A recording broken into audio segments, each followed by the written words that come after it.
100 subscribers. Wow.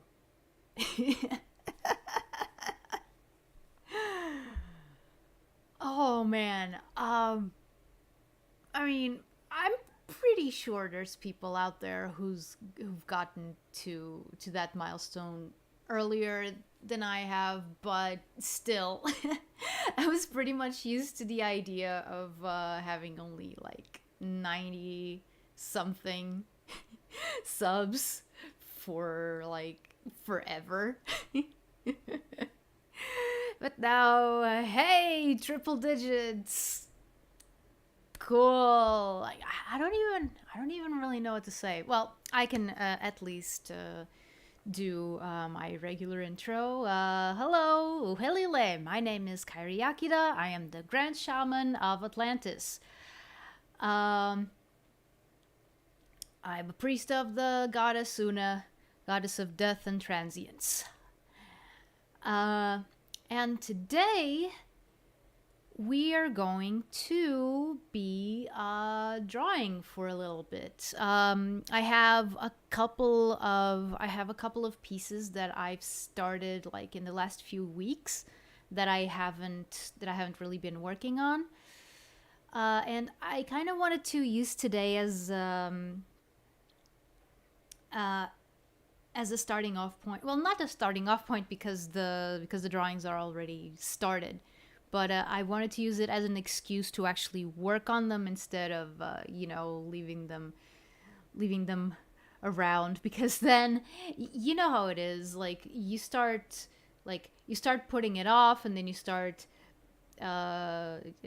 drawing new stuff, and then you want to work on that new stuff instead of going back to the drawings you already started.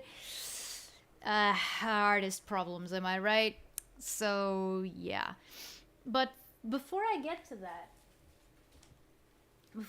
that, a few months ago, was it months ago? I think it was still in January. I put an ad, so to speak, on Twitter, asking if people wanted to be sketched by me, and I wasn't able to get to everyone during my first stream. I think I even started like pretty early. I started pretty early, like at 5 or 6 p.m. or something like that. And my idea was that I would be able to get everyone done by the end of it. I didn't. I left 2 people still without their sketches, and I never felt really all that good about it. So that's what we're gonna start. We're gonna start doing today. Hello, Hossam. Welcome. You didn't miss much. Don't worry. I'm just about to start. I actually started a little bit later than 8 p.m. because I had a bunch of stuff that I had to put away, and I had to go to the bathroom, blah blah blah, all that kind of stuff. Okay. So, I did tag the 2 people. I did tag the 2 people that I had that I haven't done the sketches of on Twitter, to see if they would show up during the stream, so that they could help me like with any lore details or anything that I can't glean from the designs. Thank you. Thank you. I still can't. I'm a little bit flabbergasted, to be honest. I mentioned this before, when, I don't know, maybe there's some lurkers around. Again, I always say that lurkers are always welcome. But yeah, like I said, that I was pretty much used to the idea of having like 90 somethings forever, and just like fluctuating between like, I don't know, like 95, 96, 94, 93, 94, 95, 96, 97, 95. You know, something like that. So yeah, thank you. Thank you. It is like, it's a small milestone, but it is a milestone. I remember when I first got my first like thousand, no, did I ever get to 1,000 followers on DeviantArt? I think I did. Yeah, I think I did.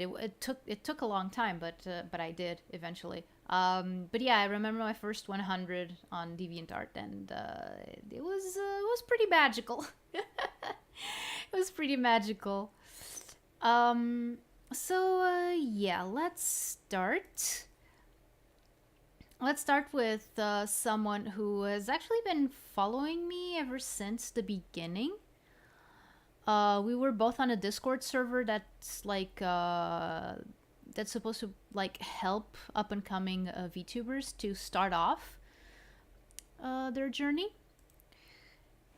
and that's where we met, and we kept somewhat in contact for a while. So his name is, he used to be Pilot 17. Nowadays, he's Project Spearmint 17. And here is what I assume is the PNG he is currently using, I think. I'm actually not sure if he kept streaming. I've been super busy, like keeping up with everyone. Like I wish I could keep up with everyone, but it's just okay. So a little bit of a problem with this picture. I'm going to, in order for this not to be like completely like dry, I am going to put on some music. I just hope that YouTube's copyright system doesn't completely backslide me, but I think that it might be okay. Like there's this one composer that I like that apparently you can use his songs like on YouTube. Like you do get a copyright claim, but it's like, oh, the owner has allowed the track to be used on YouTube, and I'm like, okay, fine. I'm kind of hoping that this will be the case as well. Actually, let me see. Is that a little too small? No.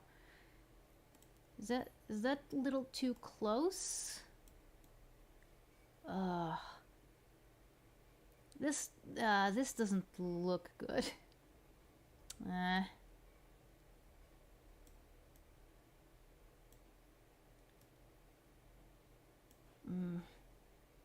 Should I switch?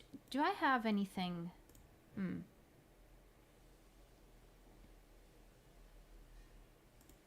I'm wondering if I should switch to like a full screen view. Yeah, we'll see. Then whoever's watching can also point me in the right direction. Like if it becomes too cumbersome to follow what I'm doing, like with the small screen. Okay. So, where was I? All right. Let's put on some music. Let's put on some music. Let's put on some music, you silly goose.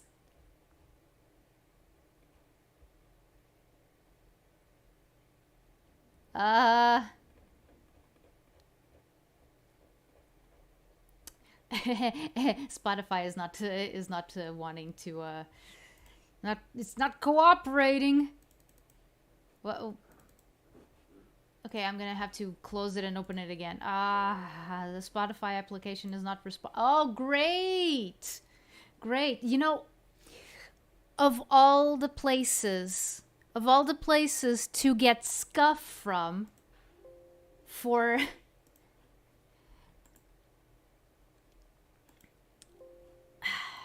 of all the places to get scuff from for the stream, I did not expect Spotify to be it.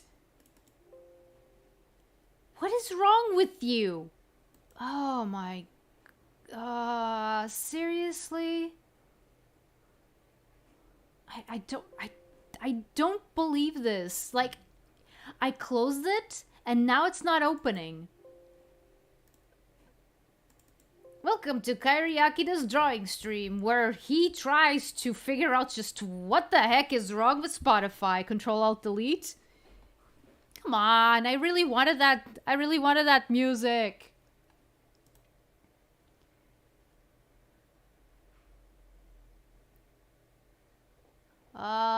Let me see. Like, if Spotify is not even opening, it says, oh, it's not responding, blah, blah, blah. It means that it must be running in the background somewhere. Let me check. Yep. Okay. Close all of that. Close all of that. Close. Oh, okay. Close that, and let's try it again.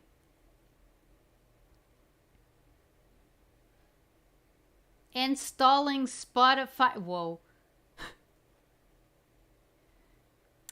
Hello, Project Spearmint. How are you? Are you staring at me right in the face? Wondering what the heck is wrong with you? What the heck is wrong with you? Why do you keep harping on about Spotify? And like, because I want to hear pretty music. And I can't. See, this is how I got to 100 subscribers. By being screwed over by Spotify. Yeah, sure, that makes sense. Okay, can you play the song now? Can you play the music now? Thank you! Finally, okay. Okay, so basically we're gonna be listening to some Celtic-ish music. Oh, wow, I say Celtic-ish music and immediately it goes into an Arabic flair.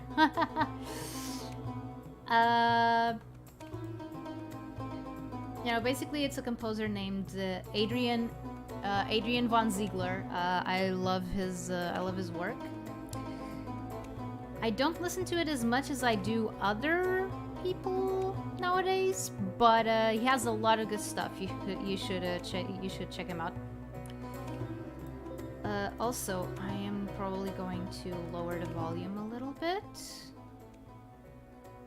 I think. If anyone's on chat, please tell me if the volume is all right. And if not, well, that's fine. Okay. So we have a little bit of a problem here in that this picture is only like from the waist up. So what I'm gonna do is I am also going to do a sketch only from the waist up, so that I don't come up with inaccuracies of any kind.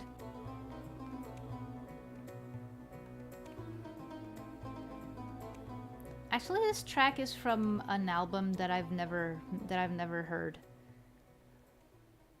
Like what I've done is that I have playlists just, you know, completely dedicated to one artist, which admittedly I don't have that a lot. How is this head shape?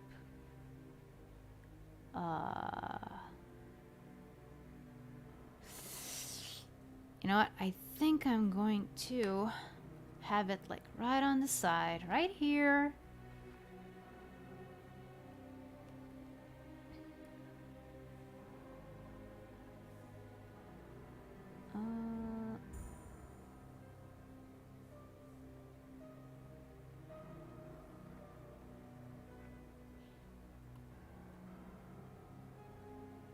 And we're gonna start drawing down here, and then we're going to adjust. Volume is pretty good. Okay, good. Thank you. Okay, so At least when I was in contact with 17 here, his lore was also based like around Atlantis. Like he worked on like an oil rig. It was like a more futuristic version of Atlantis. Which, again, I've mentioned this before. It's one of the reasons why I love the Atlantis mythos so much, is because you can pretty much just make whatever you want with it. Okay, a bit of a disclaimer. I haven't drawn for a couple of days, so it might be a little bit harder for me to get the general gist of it, at least for a while.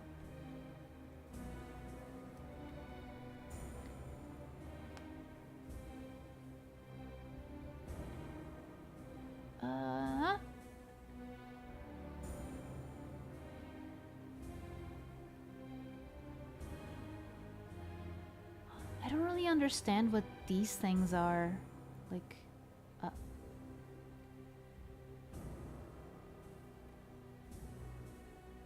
oh, okay, I get it. Yeah, no. You're going under, not over, mister.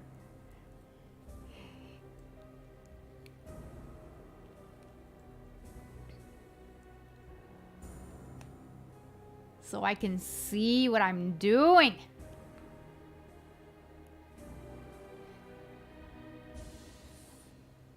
Okay, let's see. So, has this visor thing.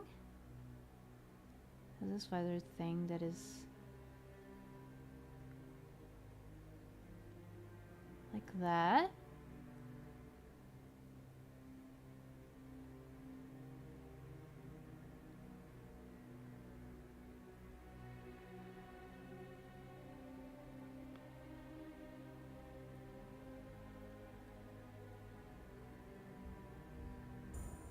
I mean, we're working already like if it was a Hi Zark! Welcome! Today I don't have like the chat right in front of me. So it might take me a little longer to respond to messages. But I do have I have my phone propped up as a second screen of sorts. Hi, welcome. How you doing?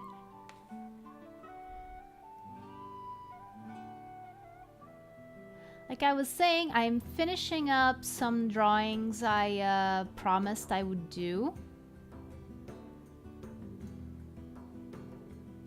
Like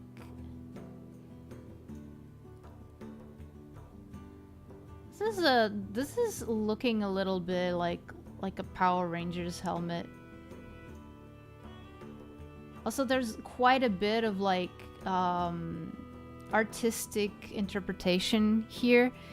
It's okay. Congrats for the big 100. Thank you. Okay, this is I think too long.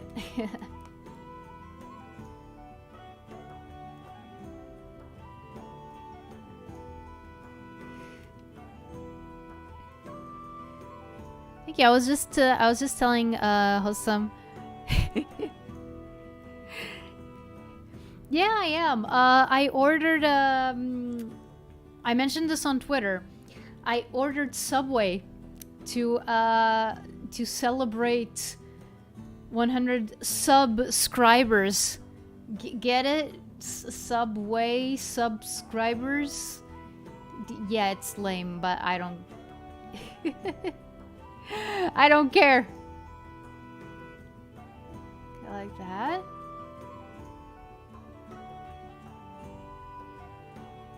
This reminds me of when I was trying to oh wait, no. That can be just this reminds me when I was trying to draw like Transformers.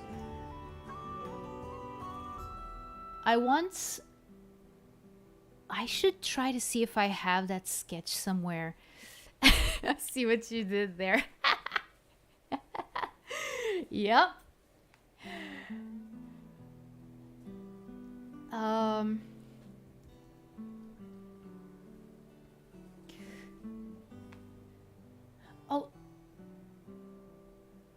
This always happens. Does this cut and copy and put it right there, and now okay, yeah. Good. What was I saying? Something about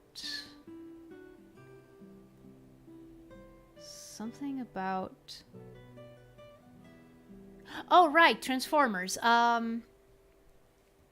I don't know if you guys know, like, that 80s show, you know, Knight Rider. Yeah, there was a time where I was trying to make Kit into a Transformer. And I even had, like, a whole fanfiction idea to go with it. Why are you drawing Emerald? Okay, okay, Zark, what's happening here is that I had a bunch of drawings. I had a bunch of drawings that I had promised some people, well, sketches, that I never got to make, and I promised them that I would be drawing them today, basically.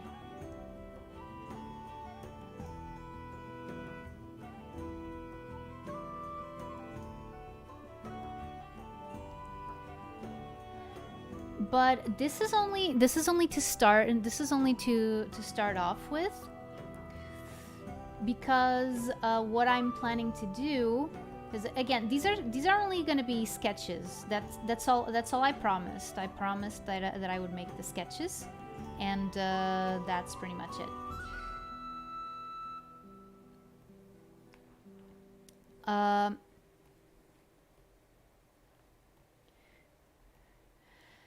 But yeah, but what I want to do afterwards, you do Emerald. Yeah, yes I do. I know Emerald, and I never understood why they went with that name, because all it makes me think of is Elmer Fudd.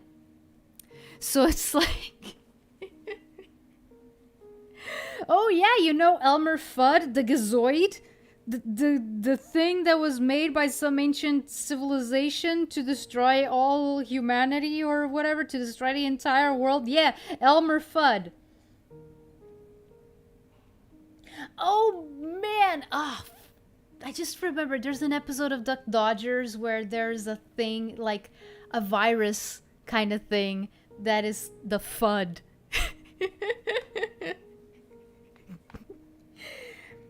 And like, and what happens is that it's based on the flood from Halo. So like, oh man, Duck Dodgers was so great.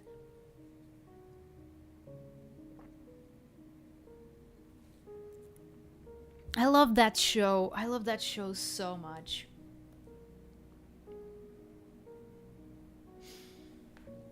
Okay, so before we go, yes, apply transformation. Say that I went.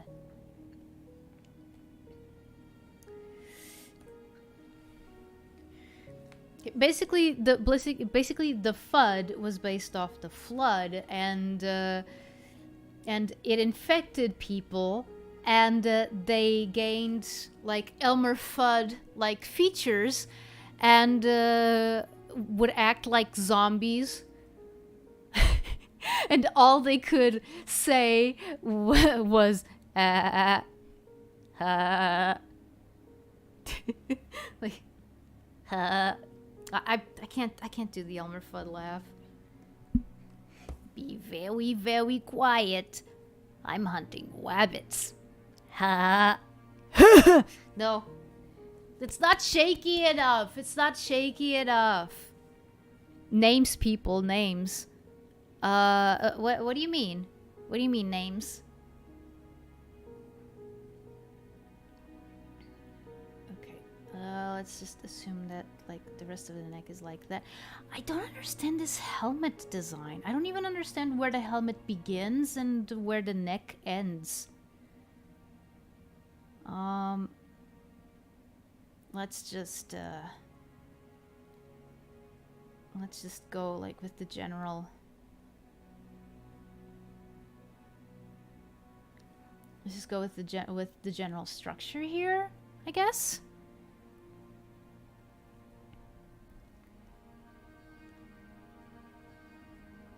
Like that.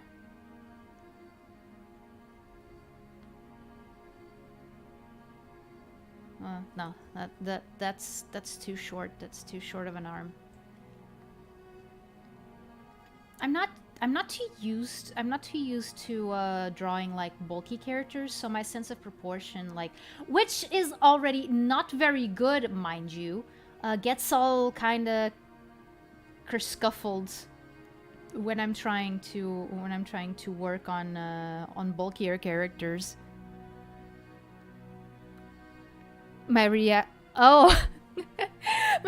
about you talking about the name Emerald, yeah. Okay, so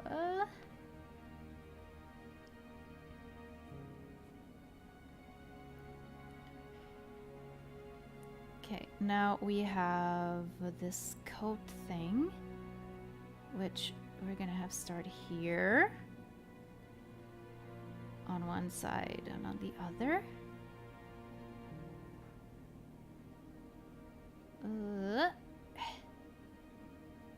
Yeah, by the way, if you haven't watched Duck Dodgers, it's a super high recommend from me, because, like, I think that out of all the Looney Tunes shows that showed up, like, during that time, and even nowadays, like, I was never able to get into Wabbit, unfortunately. I'm gonna have to make some guidelines here. I was never able to get into Wabbit, unfortunately.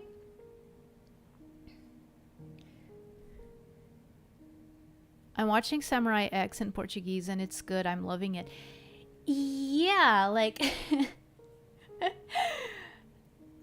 Actually, like, Samurai X, I mean, of course, I have to preface this by saying, like, yeah, no, I want nothing to do with the actual guy that made Rurouni Kenshin. Guy's kind of a POS. Wait, is that gonna get me in trouble? I don't think so. I don't think so. Am I gonna get in trouble by saying that that the creator of Rurouni Kenshin meddled in things that he should not? I don't think so. Okay, so basically, bottom line, not a fan of the guy. But Rurouni Kenshin is pretty good, and the Portuguese dub even more so.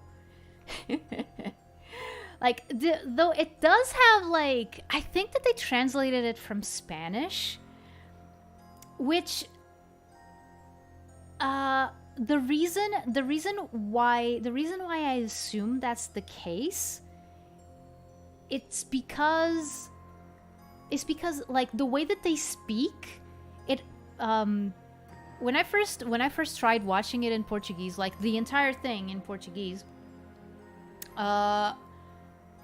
I got the feeling that everyone was late for the train.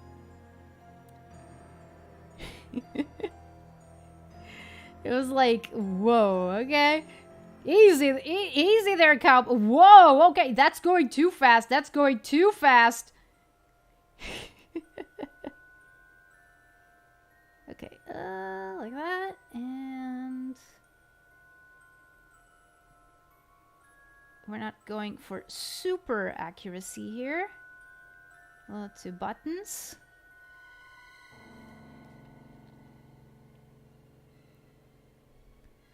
Huh? In Portuguese? Are you talking about the age of the characters and in real life stuff? I'm talking about the okay.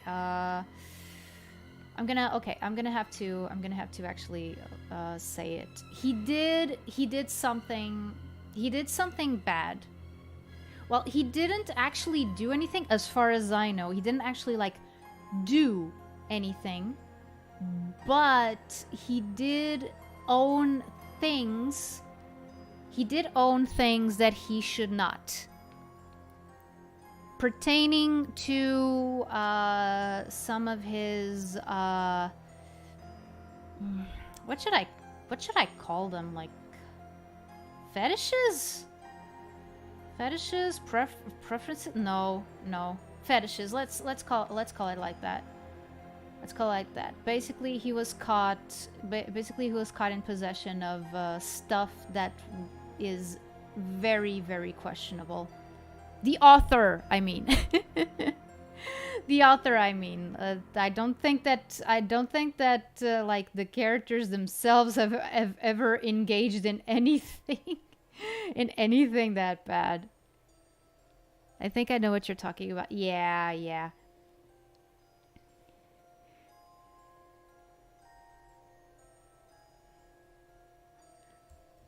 Maybe this is a little bit too...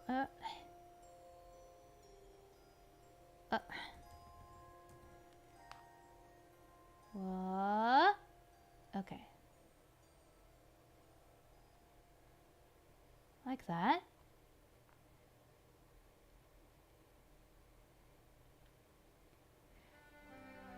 Yeah, but the Portuguese dub is really good. Does he have the buttons on the other side? Show me the buttons! Yes. Oh, he's pretty much symmetrical. Okay. Okay, so I can just have this like this, and I can use that as a guide for everything. Okay. Good.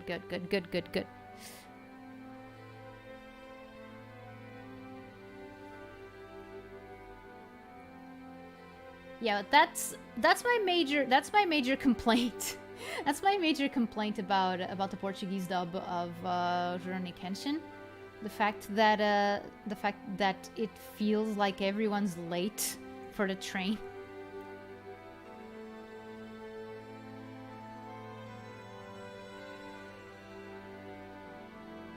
I mean, it's kind of annoying, but it's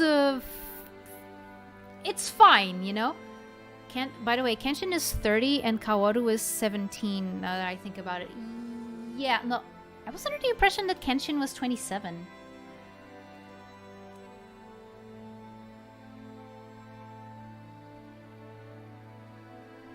I don't know. I'm probably gonna have to... I'm probably gonna have to recheck. But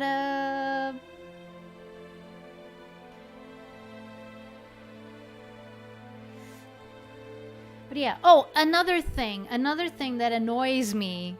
Another thing that annoys me about the dub of Rurouni Kenshin in Portuguese is that they got Joel Constantino to do just one voice. Just one single voice. I mean, it was on a very good character. Like, it fit him like a glove. I'm talking about, what was his name? Something Bay. Something Bay? Jinbei? No, I'm thinking of One Piece. Gorobe? Oh man, I don't remember. The guy that looks like Gambit from the X-Men. except with an even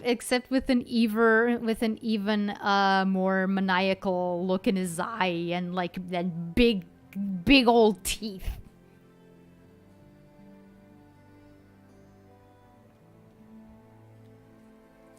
'28, sorry. Okay. I was under the impression that he was still in his 20s. Okay, let's like that.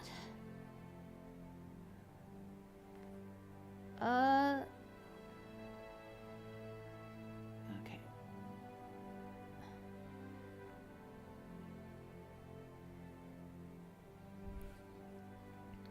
Jin-e! There you go! Jin-e!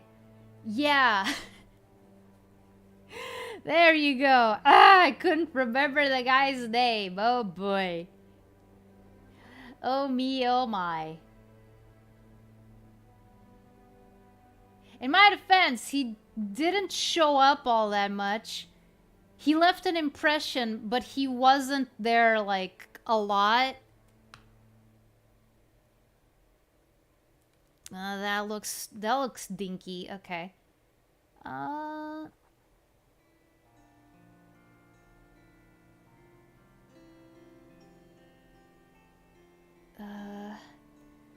So these are like folds, but they're so marked that they kind of end up looking like their own thing. I think that's it.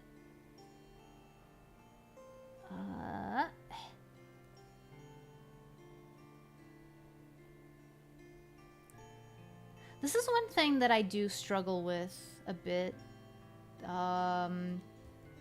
Folds in clothing. I have to do a bit more observation drawing in order for me to get a little bit better, like get a better handle on how fabrics behave.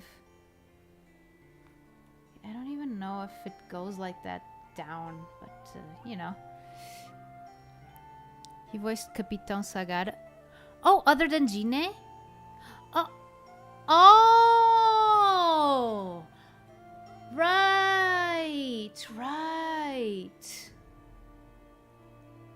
Huh, now that I'm thinking about it, like,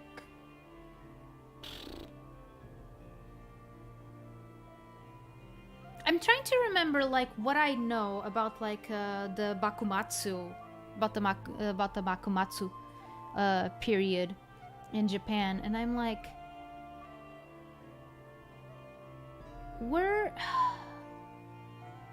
okay, correct me if I'm wrong. Was Kenshin in the in-universe version of the Shinsengumi?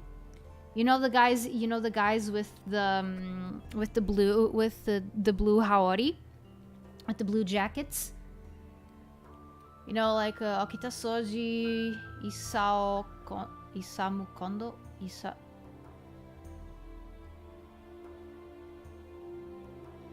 Saito Hajime. That one I know.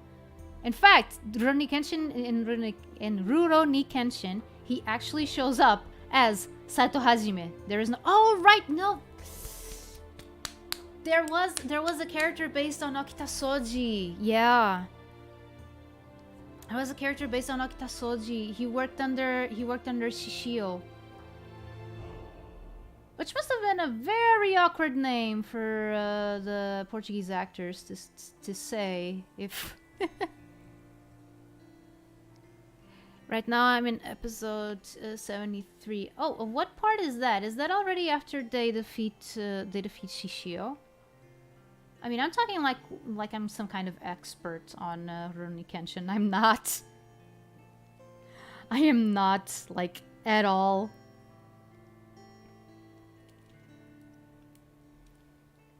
I only watched the show like once. And that was it. Why did I watch it? I think it was. Oh yeah, it was because I managed to find the episodes in Portuguese, and I just took the time to watch them all. Okay. I'm going to assume that it goes a little bit beyond the fold, and then like that.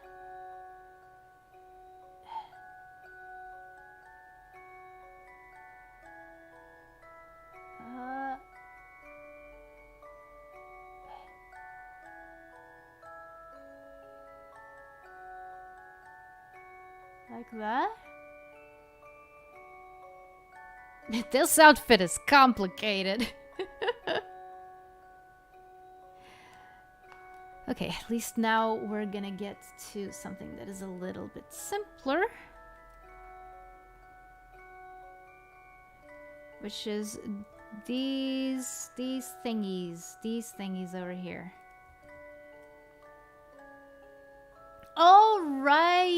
right. Do they have an equivalent to what was his name? Amako Sashiro. Amako Sashiro. He was like oh man, whenever I think about this, he was the leader of the Shimabara rebellion, which was a Christian uprising in Japan. And he was 16 years old.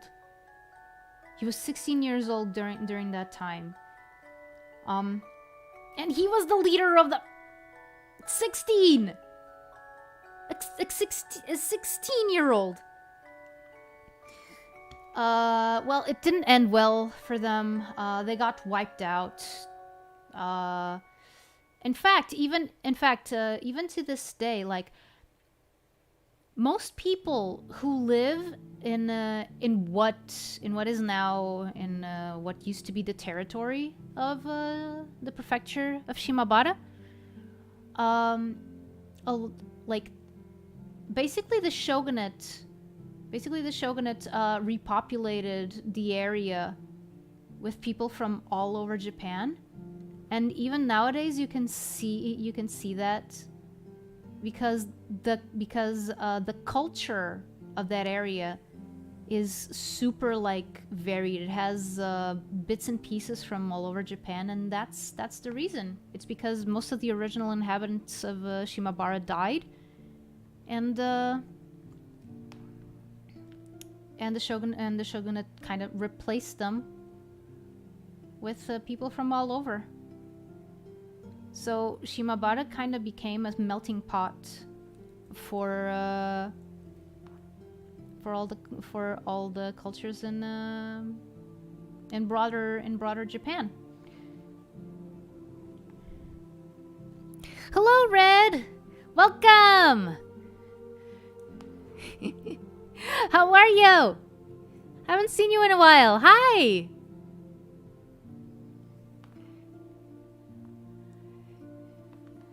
I am attempting to draw a fellow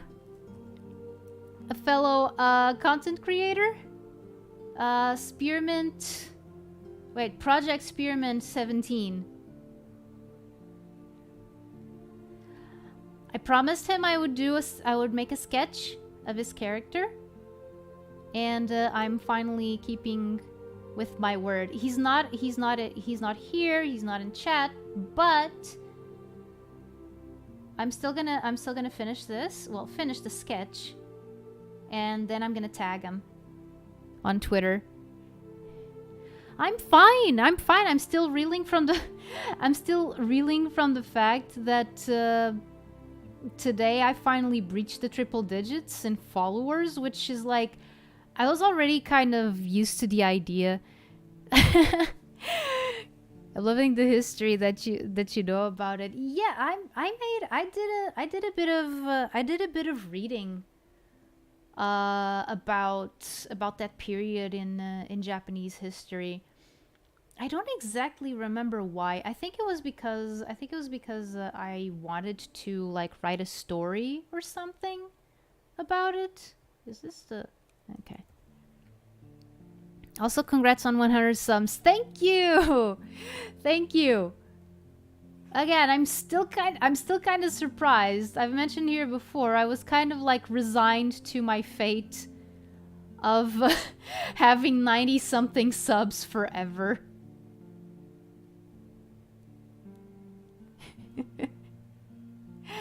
glad it wasn't the case. But, you know, like, and some people will say, oh, 100, that's nothing. Like, don't you need, like, at least 1,000 to get monetized on YouTube? And I'm like, yeah, but it's still a milestone. It's still a milestone. It's worth celebrating. Come on. And I'm not saying this because it's me. I've seen other people downplay it when they get to like 100. And I'm like, dude, no, celebrate. Celebrate every little step. Every little step is important. Okay. I think I'm only missing, like, from the basics. Okay. Let's put it like that.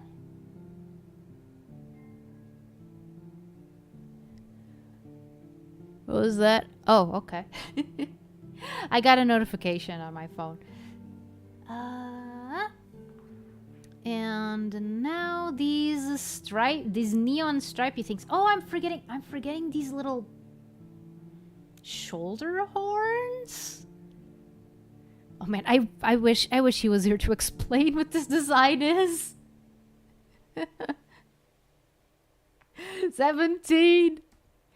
Why did you have to leave? Okay, like a close approximation, like that. Like that. I have no idea what these are supposed to be, really. Like, I'm trying to do my best. I'm trying to do my best, but I have no idea.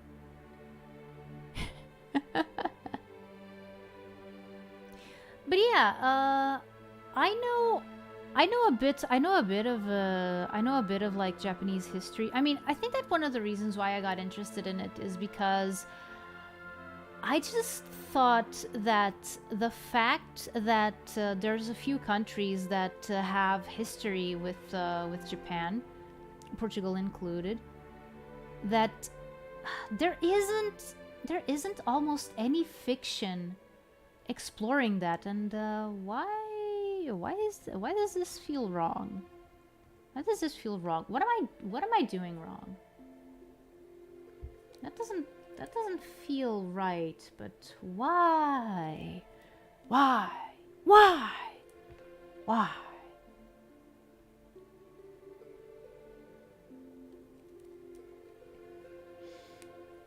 But yeah, I wanted to write a story or something set during that time.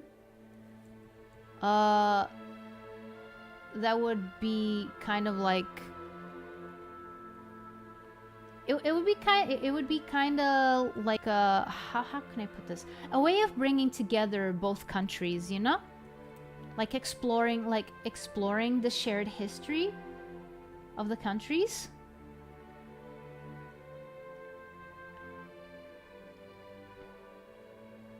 Exploring the shared history of the countries while also, you know, telling a compelling story. Okay, that looks a little bit better. Okay, I am just going to I think that this is like a collar, so to speak. Well, at least, yeah.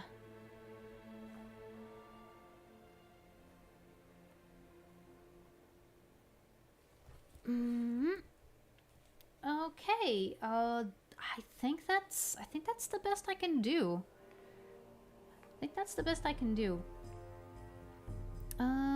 Let me just check one of the other drawings, see if I I put their names on. Okay.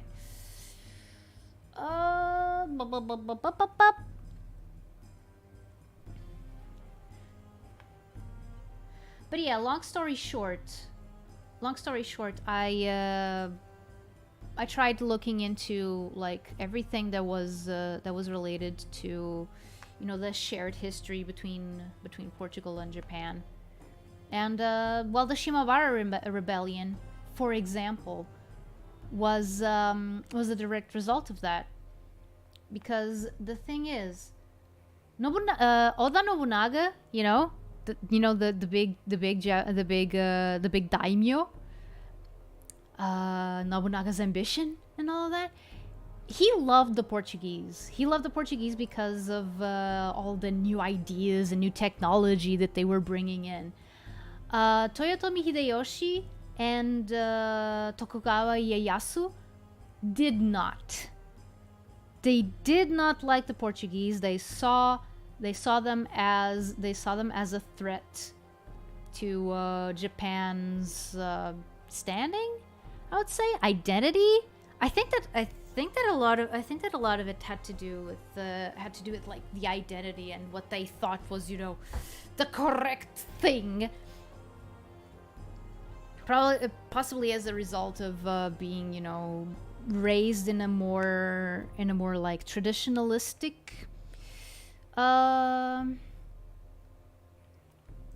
in a more traditionalistic background than Nobunaga was. Nobunaga was a bit of a Are you guys familiar with the term kusogaki? It means like it means something like a brat in Japanese. And I think that from what I can tell, Nobunaga was like that when he was a kid, and it never really stopped. He was always a bratty. He was always a bratty POS. But yeah, he liked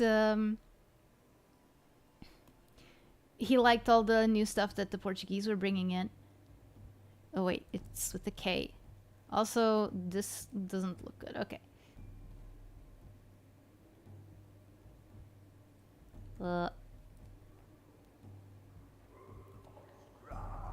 Project Spearmint. Do I have enough room? Yes. What's his full name? Let me check.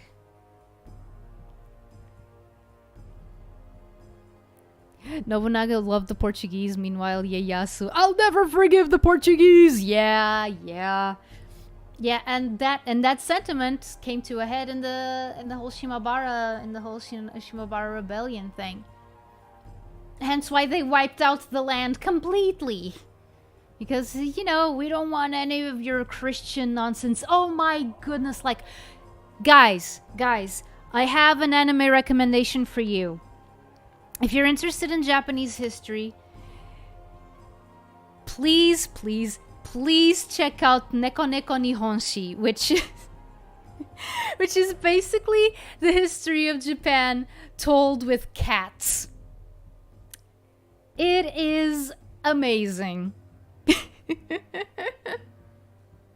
Like, for example, the whole thing of the Portuguese bringing Christianity into Japan is represented as a bunch of foreign cats singing Christmas carols, which, you know, accurate. Oh, and Toyotomi Hideyoshi is a monkey, a gorilla, actually. I think that's because of a nickname that he had when he was a kid, and you know, these guys just picked that up and rolled with it.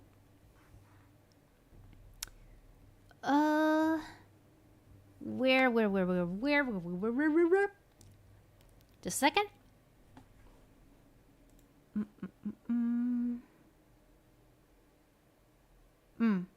Okay. Okay. By the way, this is something that I do a lot with pens and styluses and stuff. Like, if I have to do something, I'll just put them in my mouth. Lovely.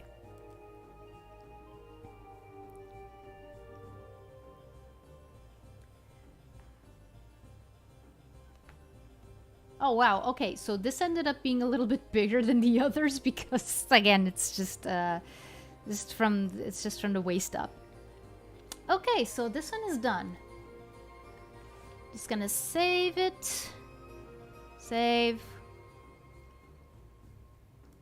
And then later I'm gonna post it on Twitter, see if he actually sees it.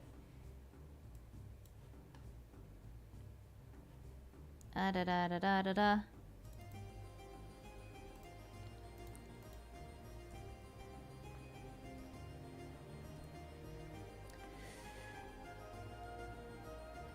Okay, that is done. Next, we're going to draw Vaindinth. Vaindinth? Is that how you read her name? Okay, this girl. This girl over here.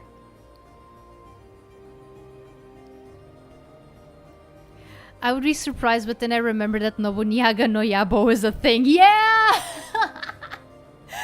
Nobunyaga no Yabo is awesome. I mean, I think that it doesn't exist anymore, but you can still see the adaptations that they made of all the Sengoku Jidai characters, people, because they were actual people that existed.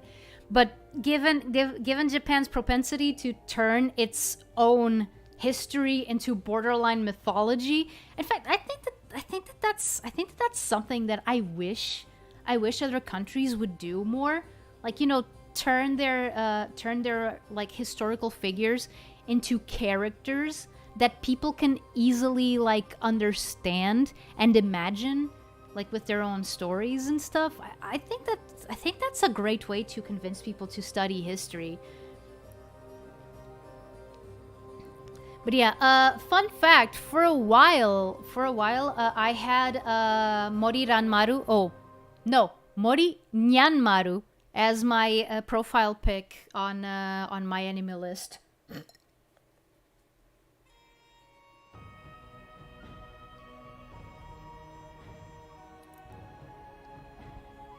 It's like Mori Ranmaro is a character that I also find interesting. I mean, poor guy. He was like, how old? I think he was. Yeah, he was even younger. He was even younger than Namako Sashiro. He was 14. He was 14 when the Honnonji incident happened. Jeez. One of his cards on Nobunyaga no Yabo is actually a reference to what the frick? What is this? Oh, this is parts of Project Spearman's head. Oops. No, I wanted a new one. I wanted a new canvas. I didn't want to make something new from the clipboard. Okay.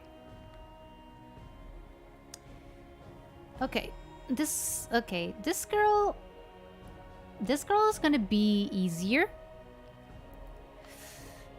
Simply because, well, it's an actual girl. There's no like helmet or armor or anything like that. How am I gonna?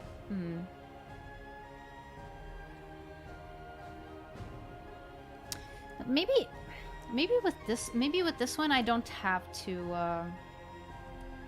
Maybe with this one I don't have to actually do transplant the whole thing. Okay.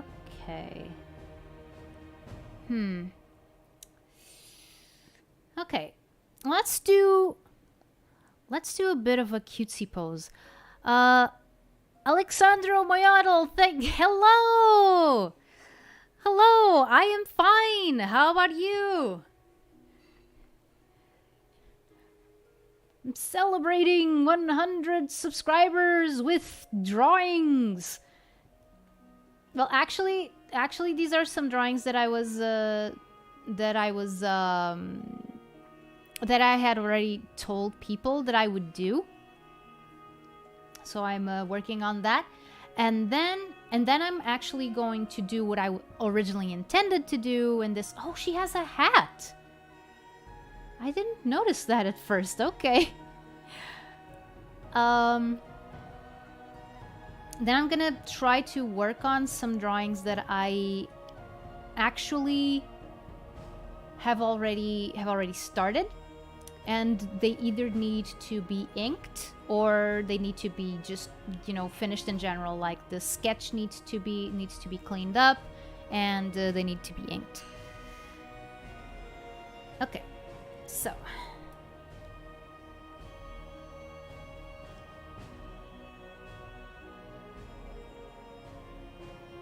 okay, going with the simple round head.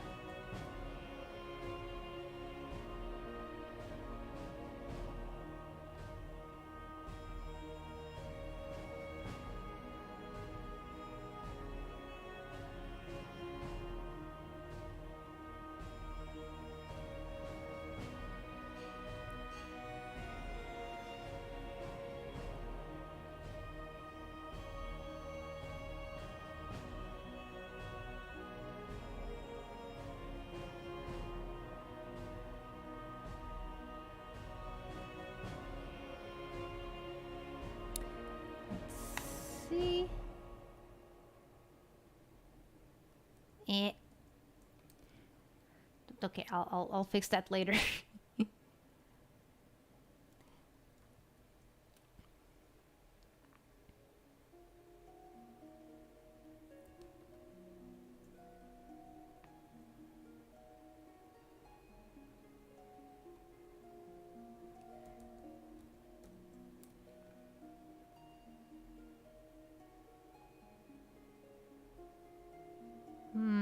I don't like that. I didn't want to have her to have both hands. I didn't want to have both hands like down, so to speak. Hey. Oh well, it's in a good place anyway. Okay.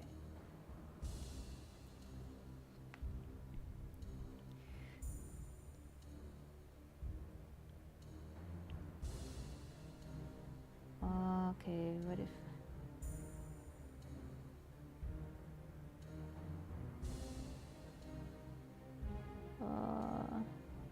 wait, no. What am I doing?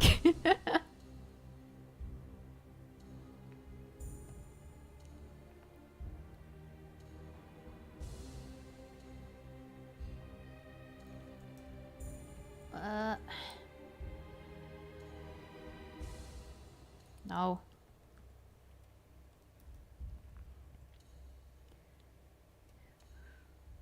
I know what I want in my brain, I'm just not being able to pull it out. Maybe like that?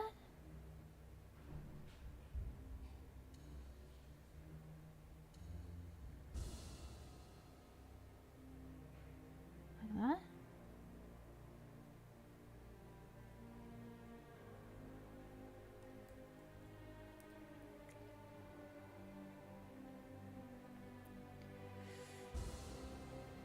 I think that works.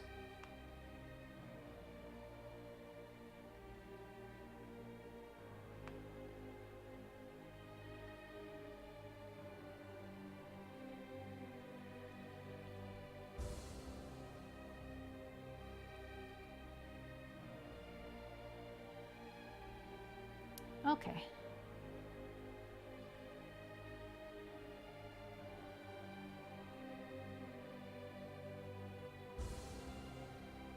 I'm not very good at making characters, you know, well endowed, so to speak. But thankfully she is, you know, pretty normal. In fact, we're gonna go ahead and have the skirt.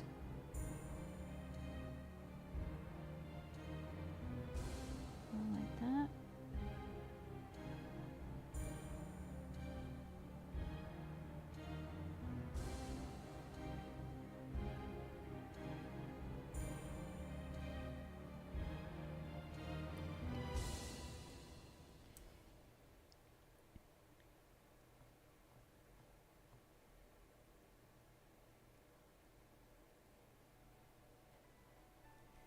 That's a little too much.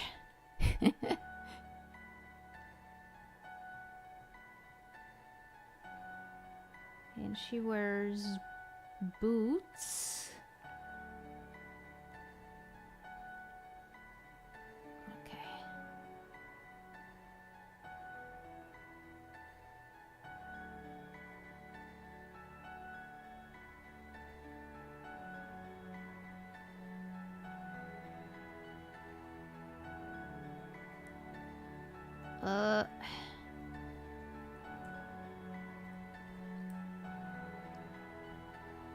She's coming out a little bit more cartoony than the others, but that's okay.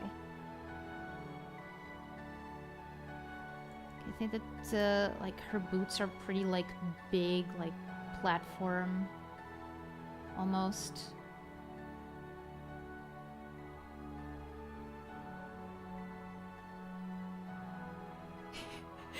She like, it looks like Dee Dee. Looks like Dee Dee, like...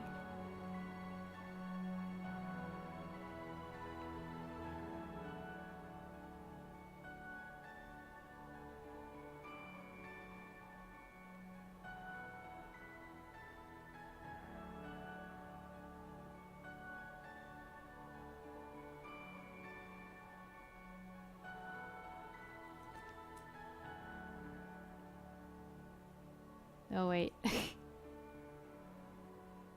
Like that.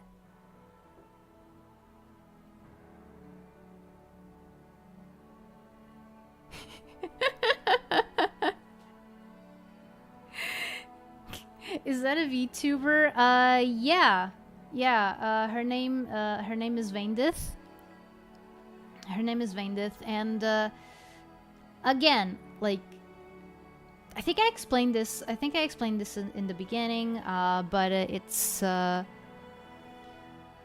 mean, unless you're talking about this, yeah, this is the most famous VTuber of all. Her name is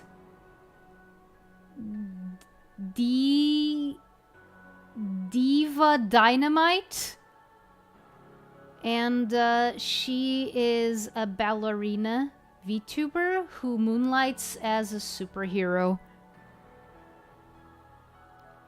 I guess. Okay, cancel. I'm just gonna move this to another layer.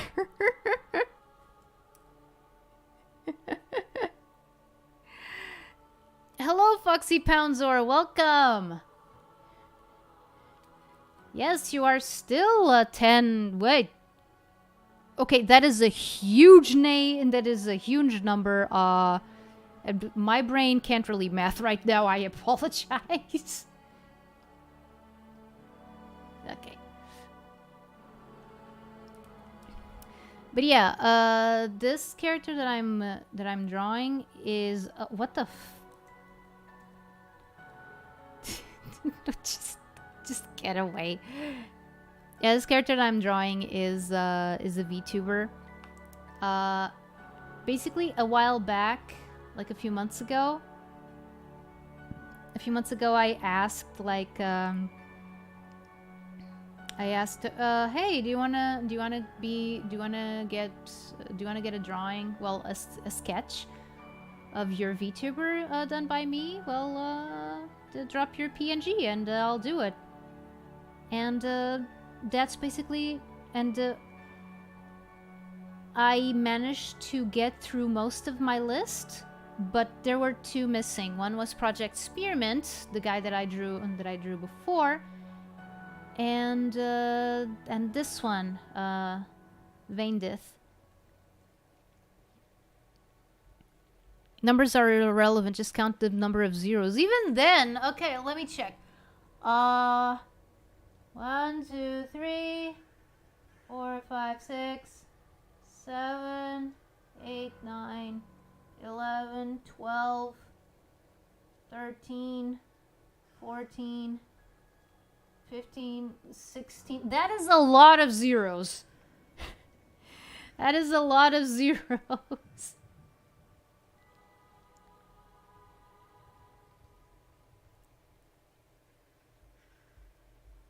Okay, big ass steel toe boots. I'm thinking that maybe, you know, the boot is fine, but I think that I need to make it a little bit smaller.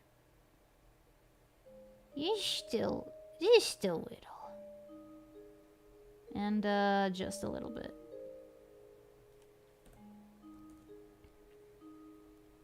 Yeah, now I just need to give it a little bit more cohesiveness. A little bit.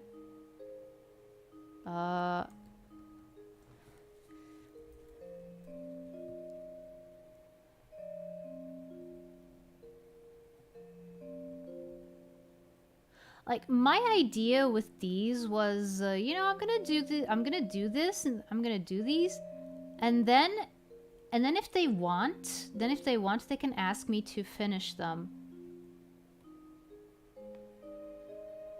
Okay,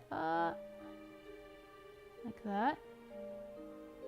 Just Just some shoelaces. Nothing special.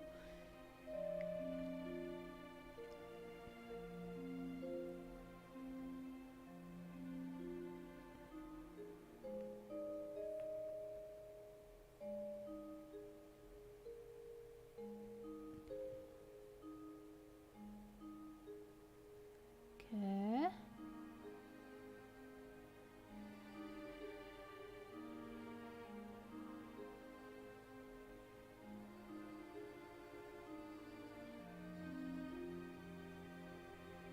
Just to give it a little bit more, like, consistency. We can make the skirt go to the other side. Okay,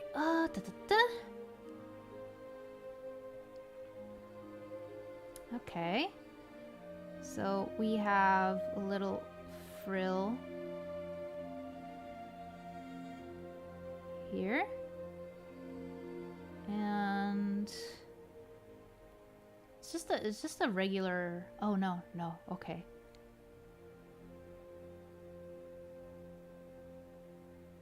It's a bit more involved than a regular ribbon.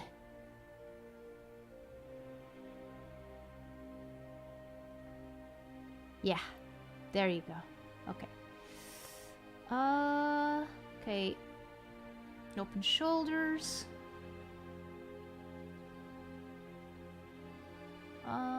Okay. Sleeves are a little bit baggy. Like so.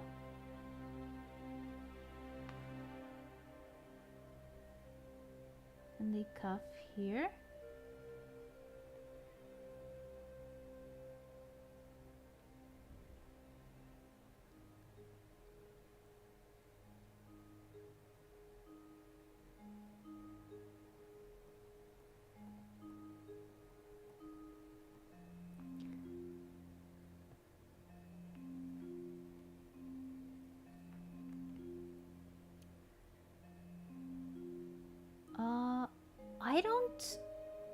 I don't get like these little wings.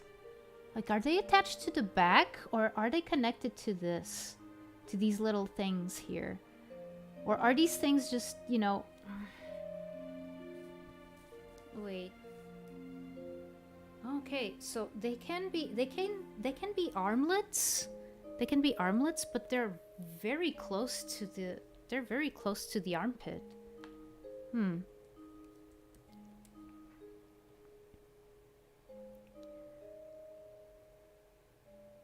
Okay, I am going to regard them as if they were armlets. Like that.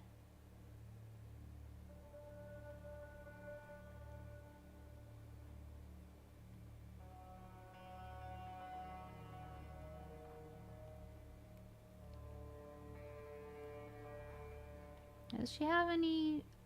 No, she has painted nails. I'll just put a little bit of that detail over here.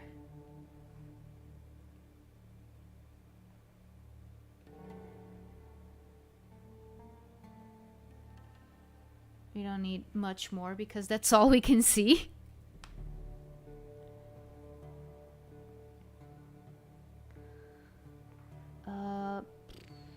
Okay, the little wings, which I can't really tell where they come from. So we're going to kind of eyeball it, like so. Wait. No. No.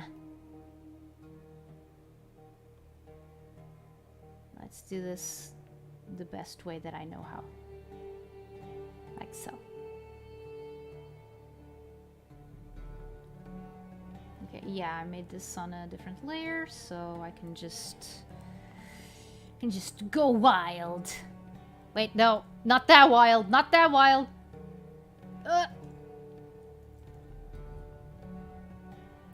Like that? Duke. Is that Yeah, no, that's fine, that's fine.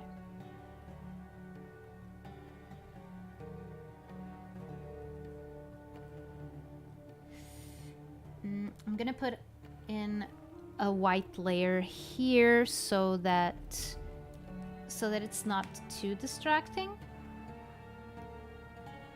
Like the fact that, no, wait.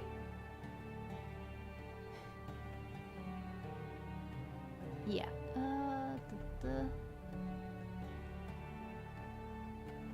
The fact that there's a wing behind here.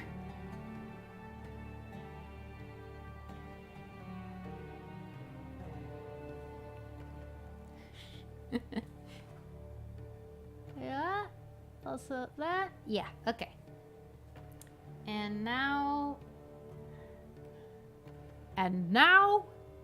it's pa-pam pa-pa-da pa-pam pa-pam pa-pam pa-pam pa-pam pa-pam pa-pa-da pa-pam pa-pam pa-pam pa-pam pa-pam ta-dun ta-dun ta-dun ta-dun ta-dun ta-dun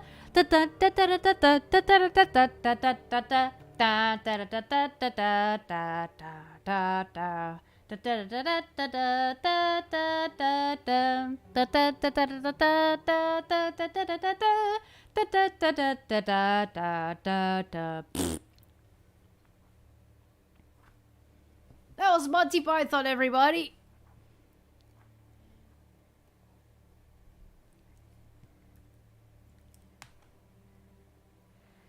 Okay, let's see. Eye shape, eye shape.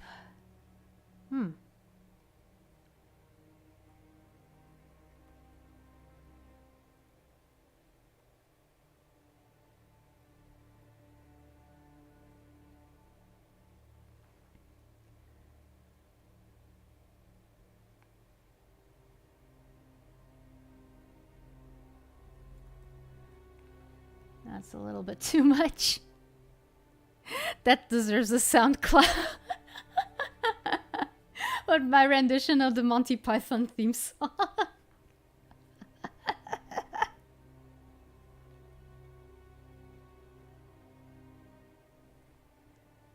Okay, that mouth is a lot better.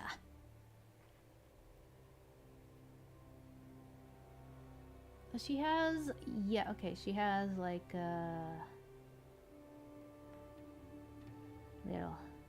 little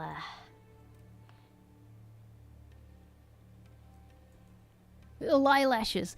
Hello, new round, welcome. I'm just finishing up one of the drawings that I had left behind. Remember all that time ago? And then I'm actually going to move on to one of the what the oh, okay. To one of the drawings that I actually wanted to work on stream. But I thought, you know, I'm still owing this. I can't let the people down.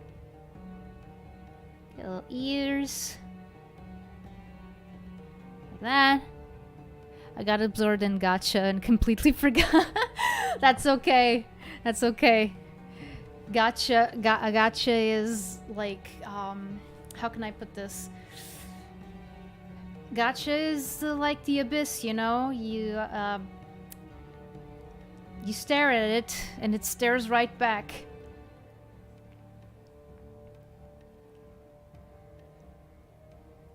Okay, another layer.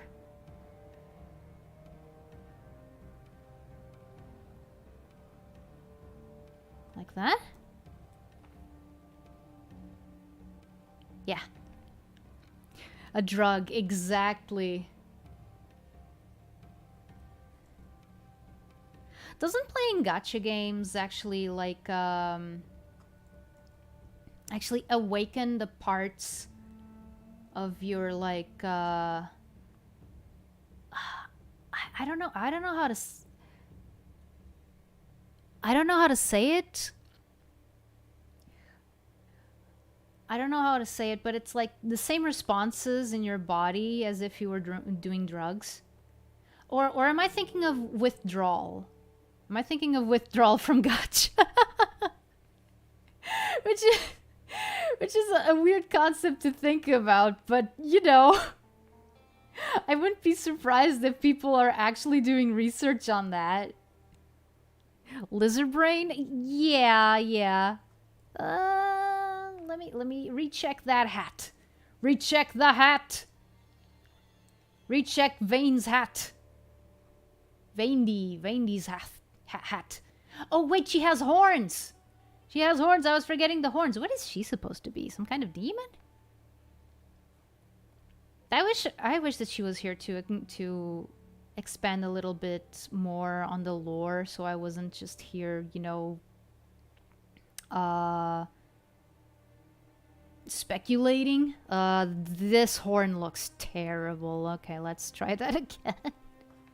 Let's try that again, shall we? Okay, so we have a horn that goes more like this. You know, still not ideal, but it's a lot better than the other one. And we have another one here. Again, not perfect, but this is just supposed to be a sketch. And then you have the hat, which goes all the way over here. There's a little ribbon over here.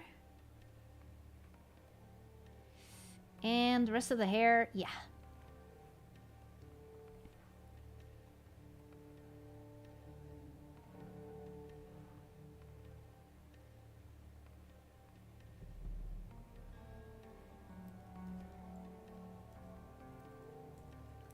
And okay, since I have this in different layers, I can actually erase the guidelines for the face. Which is actually one of the reasons why it took me so long to be able to actually draw. Is she she's a dragon or a demon?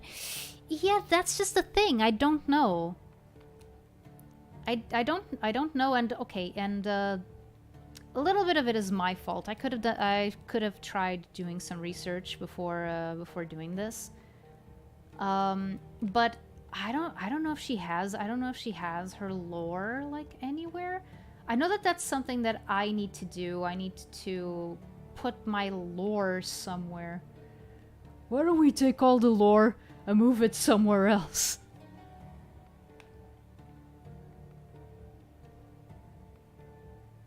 And we have...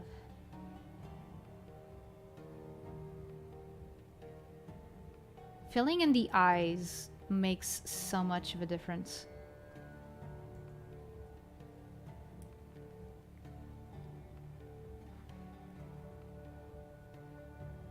Oh, she has two styles, with glasses and without glasses. Huh, okay. Oh, and I forgot... I knew I was forgetting something. I forgot her eyebrows! Maybe she's, what's the term? Succubus? Yes. A succubus. Maybe, I don't know. Like, some of these details are a little bit, you know, all-encompassing. Let's put it like that. Like, there is really no...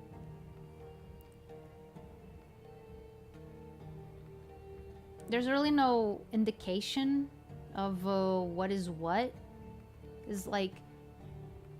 You have a lot of VTubers that are like, oh yeah, I'm a succubus. Oh yeah, I'm a demon. Oh yeah, I'm this something. I don't know. And oh, that's too much. That's too much. Okay. But a lot of the details are like similar, so it's like you can't really tell at first glance what a VTuber is supposed to be. I mean, granted, if you look at me, I don't know what... I don't know, guys, like be honest. When you look at me, what's the first impression that you get? Like, if I were to show you my design without any context, what would you assume I was? I'm probably gonna give her the glasses.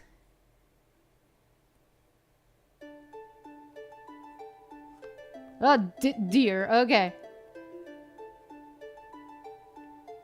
Don't forget the little hearts under the eyes. Yeah, yeah.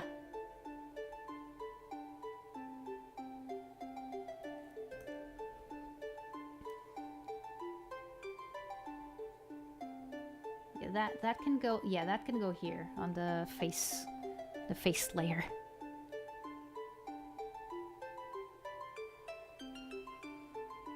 I'm just gonna. Yeah. Huh, I'm not usually this good at drawing hearts.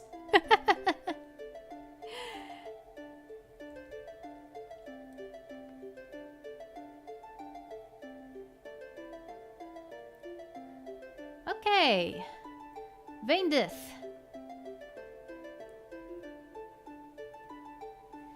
Okay, let's move everything to the side so I can write her name.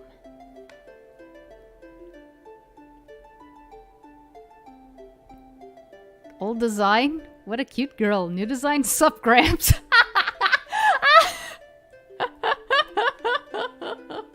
I mean, there's worse things to me than a grandpa. I don't mind. I don't mind me. But hey, that's how it is in Atlantis. Even little babies have white hair. Now that I changed the lore. Oh, actually a bit of a lore explanation for the white hair. I conceptualized it. Like, when I was thinking of changing it, I started thinking, oh, you know, maybe I could actually do it like Disney and everyone has white hair. And there is actually a lore explanation for that. So basically, when the gods were gathering people from all over to put in Atlantis, they decided that everyone's hair color should be the same. And everyone's eye color should be around the same gamut. Let's say like between green and blue. There's outliers, of course, because genetics are a thing, both with the hair and the eyes. But they decided to do that so that people would have something in common, no matter what their origin was. As a way to encourage mixing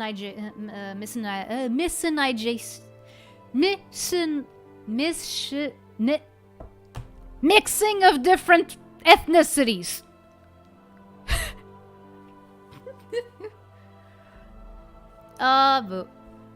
Is the stream lagging? Is the stream lagging? I mean, it's fine on my end. Huh.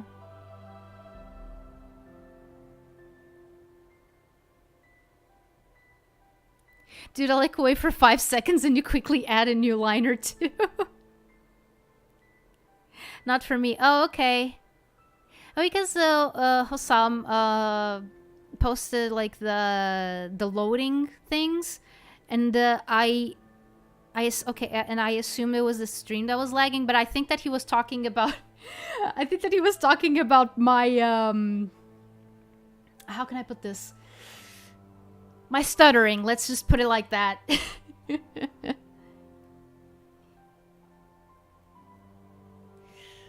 No, we need a line to be thicker.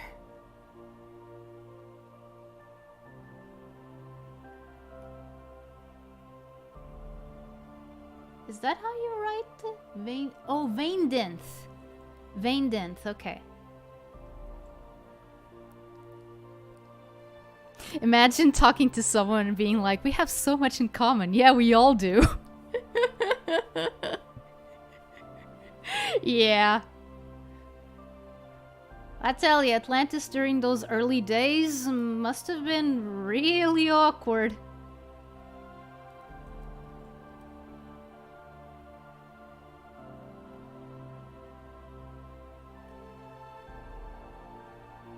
Wait.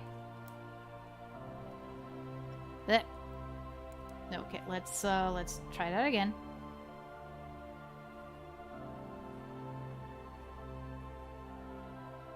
No. No, I don't like that. I don't like that at all. Let's do that again. Let's do that again. Don't you love it when you're trying to write something, but no matter what you do, your handwriting is not cooperating? Yeah, okay. Okay, so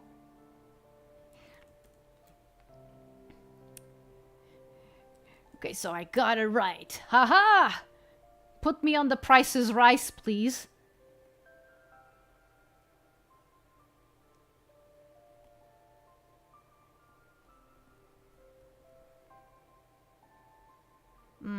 Okay, maybe what's wrong here is the kerning. You guys know what kerning is? It's the spacing between letters. I learned that in typography class.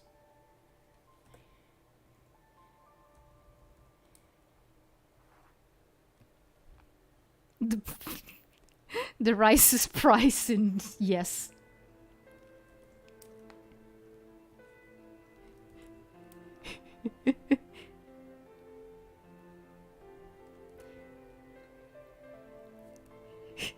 Or imagine someone being like, oh wow, you two look so much alike. Are you two siblings or something? No, I don't even know them. We all just look the same. Yeah. Keep in mind that even though, yeah, the eye and hair color would be kind of standardized at the molecular level, other things like facial features and other things that like facial features and body types and stuff, that would still be, you know, that would still run the gamut. Wait, where was I? I forgot about this. I forgot about Didi over here. Okay. Where did I write? Where did I write that? Oh, okay.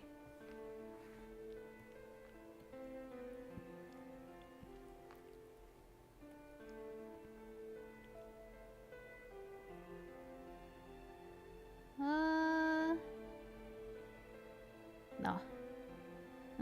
It looks better up here.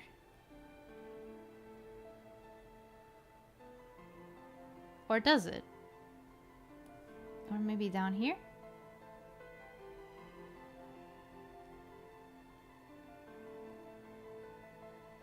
Yeah.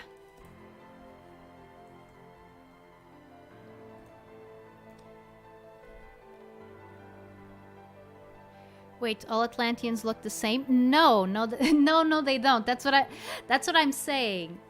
That's what I'm saying. Atlanteans, at least according to the lore that I just made up. Actually, no, the lore that I made up when I was doing my my redesign. Atlanteans all have varying shades of like white hair, and their eyes are all like within the spectrum of blue to green in terms of color. Other than that, no, they don't look the same. Red is being cheeky. Red is being cheeky. No, like that would be boring. That would be boring. I wouldn't want to be from a place where everybody looks the same. Jeez. Yeah, but other than that, yeah, facial features, body types, hair textures, anything goes. You know? It's just the hair and eye colors that that are standardized. Okay, so Vaindith's little sketch is done. And I'm going to save this.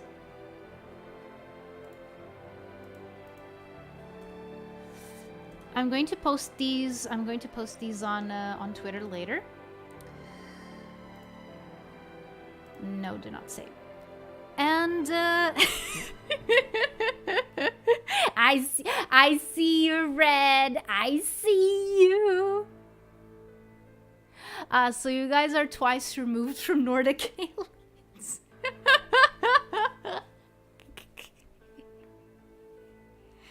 Oh wait, right, I forgot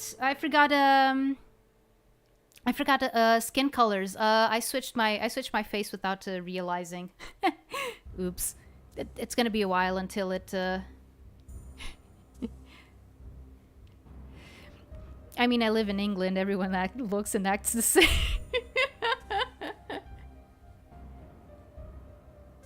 Yeah.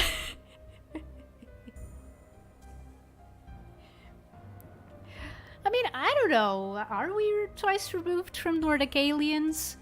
We're from everywhere. Okay. Okay, I'm just gonna get up for a little bit. I'm gonna turn off my heater. It's getting a little bit too hot in here.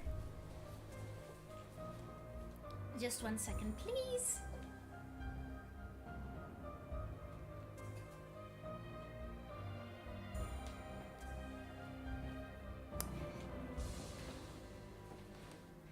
And now we are back.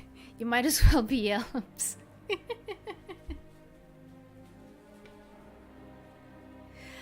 I mean, I don't know. Like, there's definitely Nordic descended Atlanteans. Like I said, and the reason why yeah, like I was gonna say, like, the skin colors also run like all possible shades, but like with the passing of the years, it kind of mellowed down to like you know, varying shades of tan. Because, you know, island living and lots of different colored people, so yeah. Yeah, like your regular Atlantean has genes from all over the globe. Like almost everyone is mixed race. By today's standards. By the standards of the 2001st century. Okay. So, I am going to ask you guys' opinion on something, because I have a couple of pieces. That I want to finish, and I want to work on them for the rest of the stream. Or I want to work on like one. I'm not gonna work on all of them, because that would be suicide. But yeah, okay. So I'm gonna show you the pieces that I'm working on right now, and I am going to ask you guys, which one would you rather see me work on? Basically, what do you guys think about that? Is that okay with you?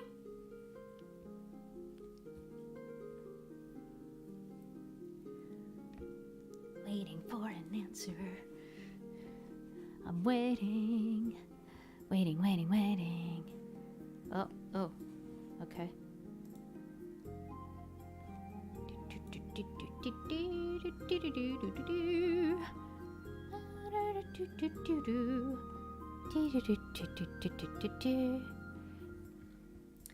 Okay, yeah, sure.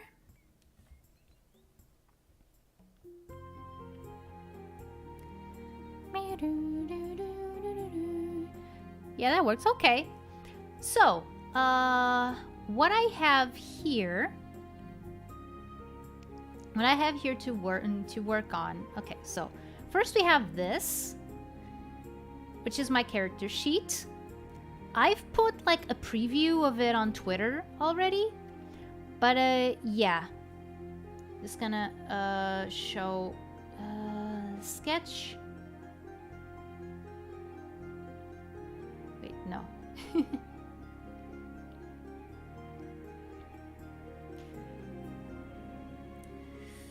So yeah, here we have one. Here we have one of the things. As you can see, I already started inking it. So if I go on with this, that's what I'm gonna do. I still have to ink it, and I still have to ink it, color it, shade it, all of that nice stuff. There's also some stuff that I have to correct here with the staff, because this is no bueno. This is no bueno. It's not. It's like not lined up. I still have to work on that, but I thought, okay, I'm gonna do that while I'm how can I put this? While I'm inking. Basically, I'm gonna correct the sketch as I'm inking it. Okay. Bald. You wanna see me bald? You wanna see me bald? Okay. I guess I can show you that. Now, if only I could remember which lines are which. Okay. Oh wait. I don't remember what any of these are. Okay, so that's the hair. That's the hair. And now... Okay, no. Okay, why is that still selected? Go away.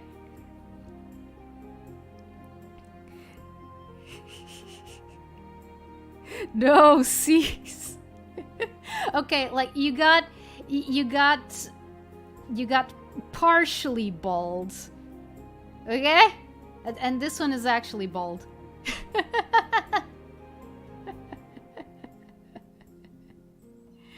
Okay.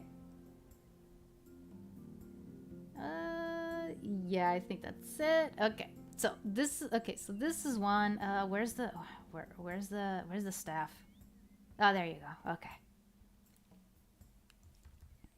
So yeah, working on the character sheet. That is one of the things we have. Okay.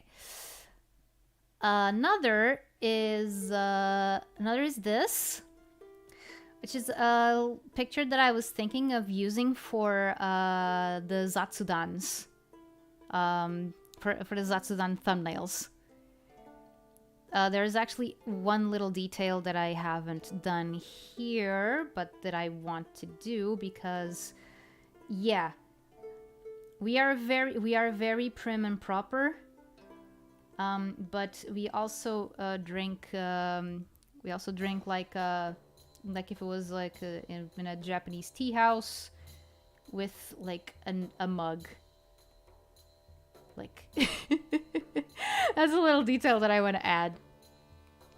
So yeah, this one is a little bit rougher, as you can tell. The other one I already started inking. This one, yeah, no, I still have some cleaning up to do. Not too much though. Like if I really wanted to, I think that I could start inking right away. I would just need to fill in some of the details, like for example my jewelry here. Also, I'm not sure if for this drawing I should have the circlet thing.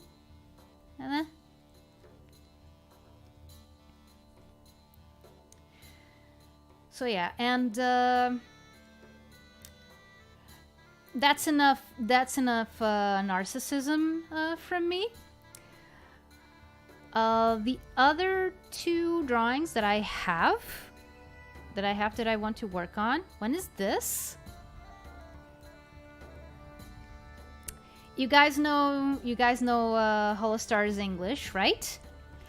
So a few weeks ago, almost a month ago actually, I drew Magni Desmond meditating. Why? Because I thought it would be interesting to put all of his cloak hands doing all sorts of different mudra. Actually, I'm gonna open it. Where is it?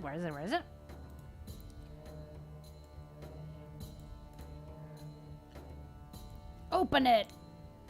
I actually posted it on Twitter, but it's already like pretty down in the timeline, so...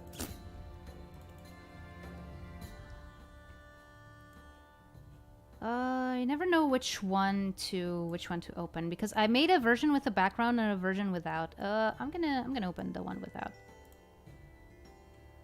There you go.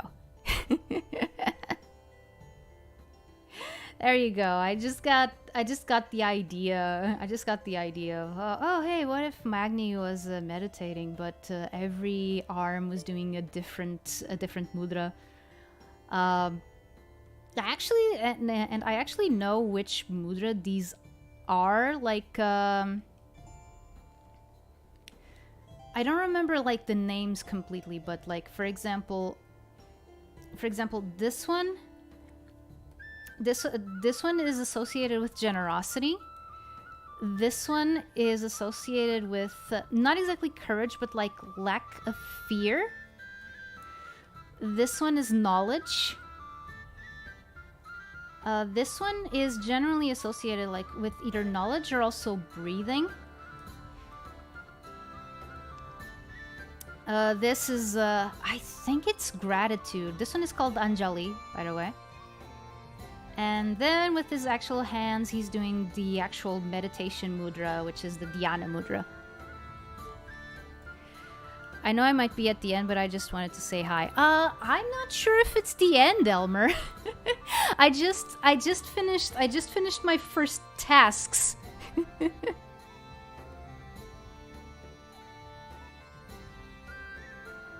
I just finished my first tasks. I'm kind of asking chat what drawing I should work on next. So yeah, and I got the idea when this was finished. I got the idea of, oh hey, what if I drew all of the Tempest Boys meditating? And the idea seemed to get like good feedback. So I made a poll, and next in line, people asked for Altair. So here we go. In his case, I decided to go with more like a relaxed pose, not so much, serious, not so much serious meditation, because the Mag Lord, he goes hard on everything, right? But yeah, for Altair, I decided to go something a little bit more relaxed.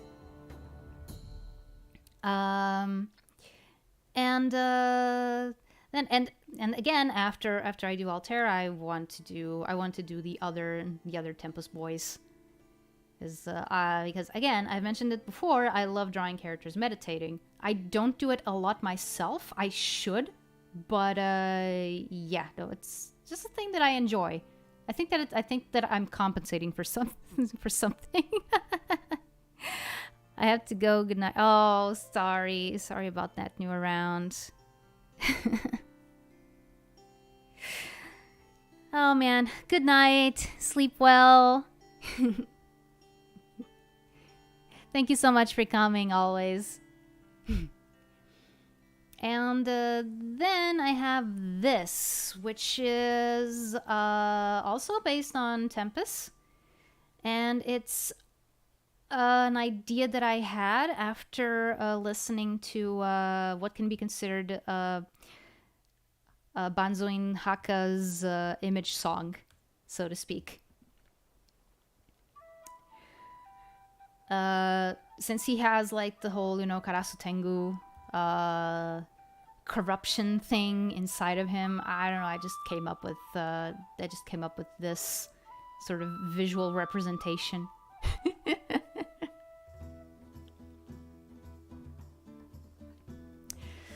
So yeah, these are the pictures. These are the pictures that I have to work on.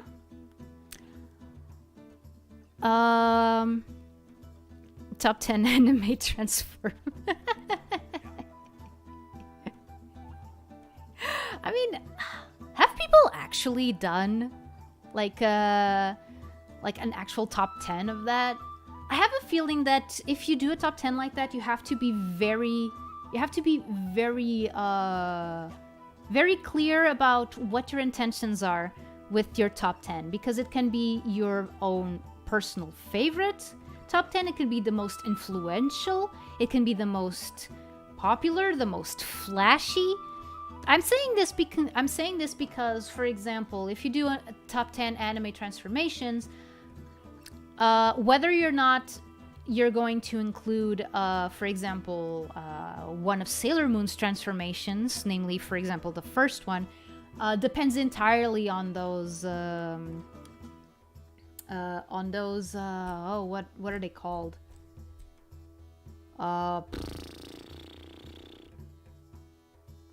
It depends entirely on those factors, I think. Yeah. So yeah, that's what I have to work on. What do you guys think? What do you guys think? Character sheet, thumbnail, Altair, Rahaka.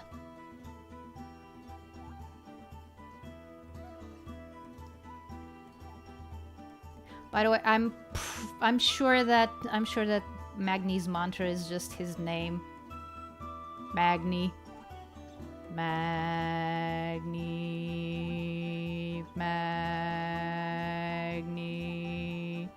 I mean, that's how you summon Magmo, but you know, it doesn't always have to do that, right?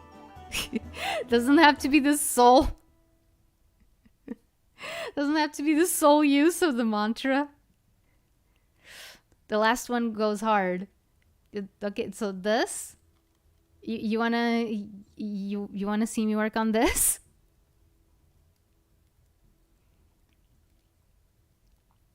Okay, then maybe that's what I'm gonna do. Like, I'm probably I'm probably not gonna finish it like today, because I mean, it's gonna depend. Like, I don't have anywhere to be tomorrow morning, but yeah.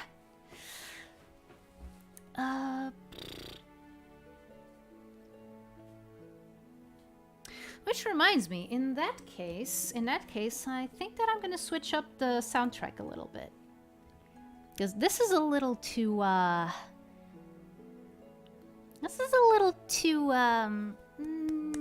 soft, if you will. Okay, I'm not gonna put metal. I'm not gonna put metal, but yeah.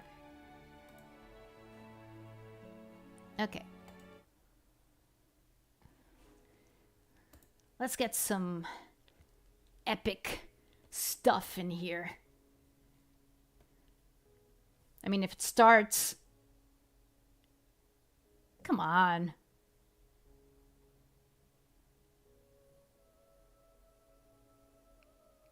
The music doesn't want to start. That makes me sad. It's there, you just can't. Nope. I'm hearing sad mom noise. No metal. The only reason why I don't go to metal is because I am not... Wait a minute, isn't there like symphonic metal? Is there like a playlist?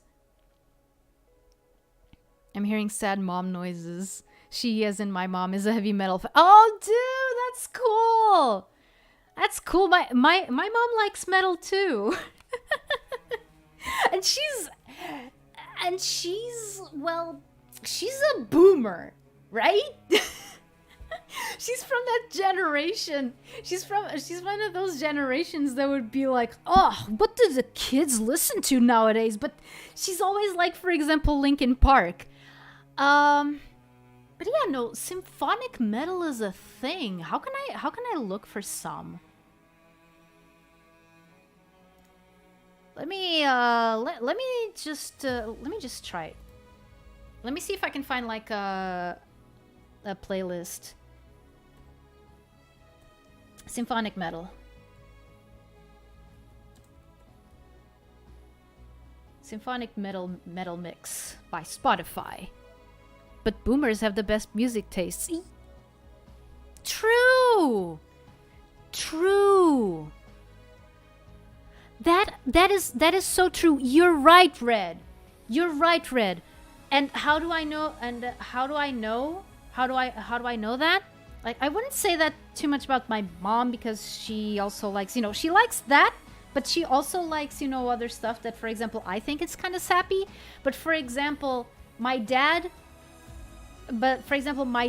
listened to a lot of cool stuff when me and my brother were kids. Like stuff like Enigma, Mike Oldfield, Vangelis. New Around is a fan of Vangelis as well, which is awesome. He listened to a bit of Pink Floyd, but not a lot when we were around. I don't know why. Like Jethro Tull, the Moody Blues, stuff like that. Like I credit a lot of my music tastes to my dad.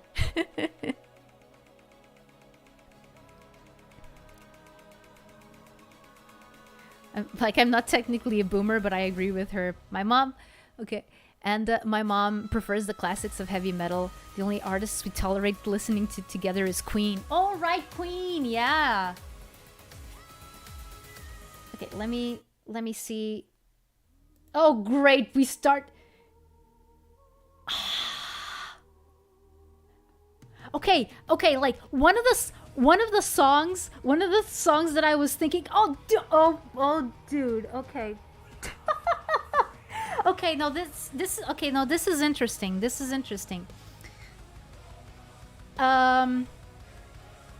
Okay, so first of all, one of the songs that was in the playlist I was putting on is also here, like at number 1. That's amazing.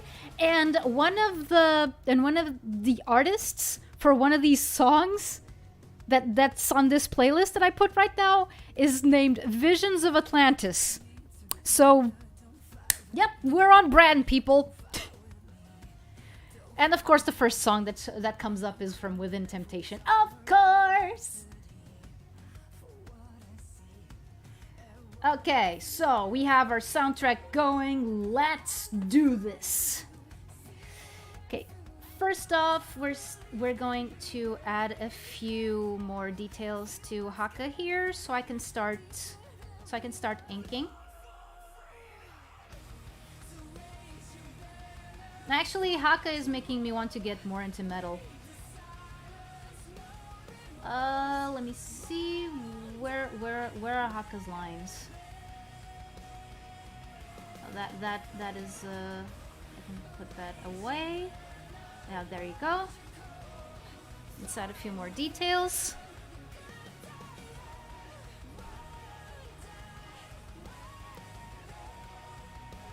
Why is that so perfect? I have no idea, but I love it. By the way, I introduced my mom to the music of Crush 40. She didn't hate it. Nice. Nice. Ha ha.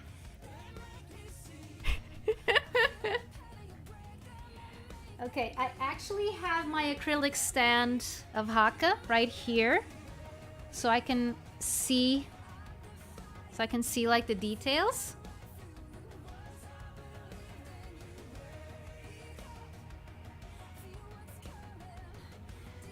I mean, we don't have to go into much detail because the view is not too big.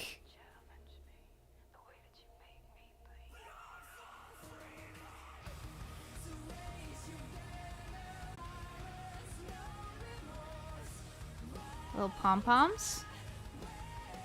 Wait, there's a bit more space between them.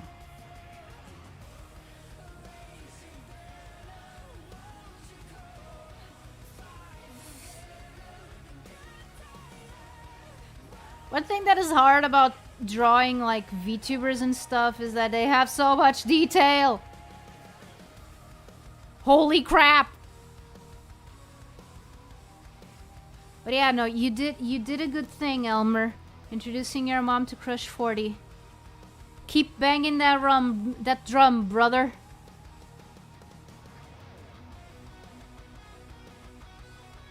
Okay. Is that where it ends? No.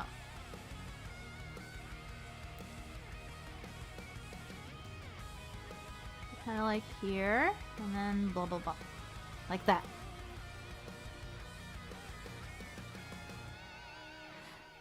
It is a little bit like... At first, when I first got into VTubers, it was a little bit weird for me because it's like, oh yeah, these are like anime characters, but they're also like real people, right? So for example, drawing someone like Haka in this situation, like it makes sense lore-wise, but then I also think, oh, it's like it's a real person, like. That is a little bit awkward. I mean, granted, I kind of got the same feeling once I started realizing, oh hey, I'm becoming a fan of Monty Python. I'm not used to becoming a fan of real people. Hello, Kuma, welcome. How are you doing? Like that? Yeah.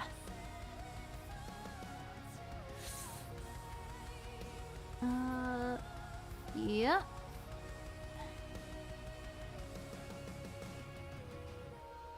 Like that. And I'm gonna add like the nails. Just a little.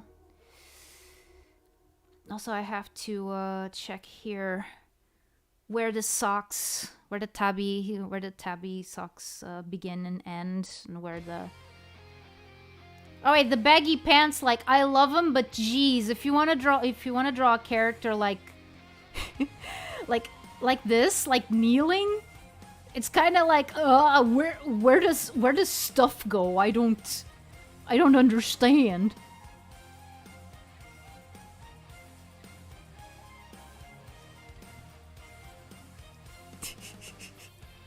I mean, usually I imagine my character getting stabbed in like 7 different places, so this ain't so bad.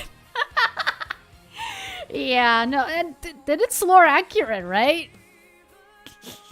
Sat and looked at the ceiling and saw the spider. Oh my god, how am I gonna get rid of that? Oh, no. Okay, I think...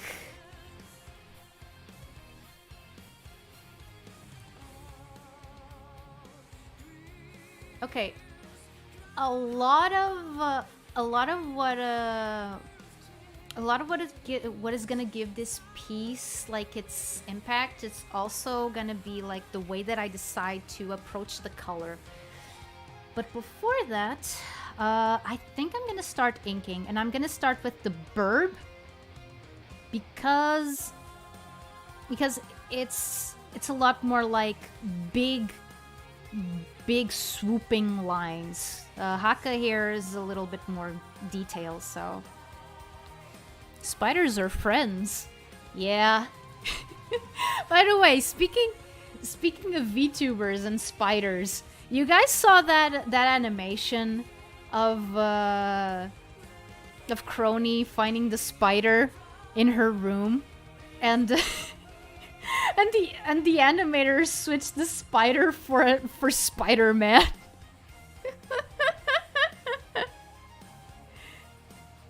Okay, then maybe something a bit more relatable, like, dude, when did all that mold get up there?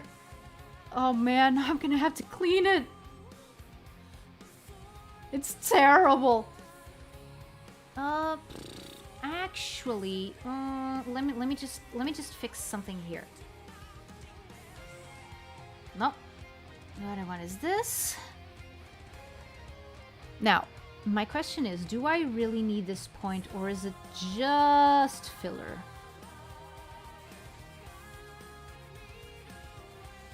I think it's just filler. I think I can go without it. Okay, fill that in.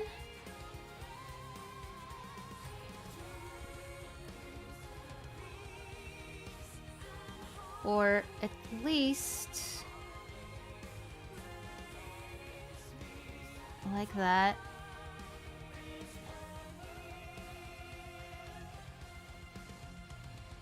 You know, this symphonic metal stuff is pretty good. I'm liking it.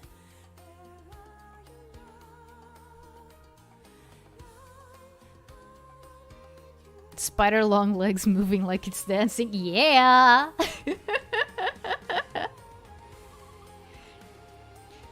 Like, one thing that I tried to capture here with this crow spirit thingy, isn't that a way to diminish its impact? Crow spirit thingy. Look at it. But yeah, it was okay. So I want this to be reminiscent of fire and electricity at the same time. And I don't know where I saw that before. I know that there's like other like works of fiction that I have done that, like, you know, mixing fire and electricity and making it purple to boot. Okay, for this, we're gonna go with our trusty textured pen. And we're gonna... Wait, maybe I should put everything here. Put everything in the sketch folder. Why do I have so many layers? Because you're an artist. Shut up. Okay. So we can just lower the opacity.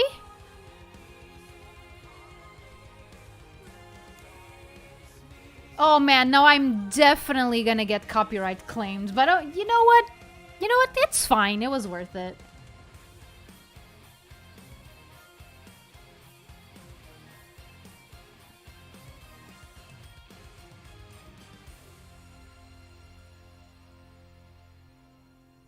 Okay, since this is supposed to be like a huge monster-like thingy, I don't have to worry too much about like all the lines being neat. What is this? I know. Wait, I know this. The Ghost Love score. Oh no. There was a time where this was used for like parodies mostly. Oh dude.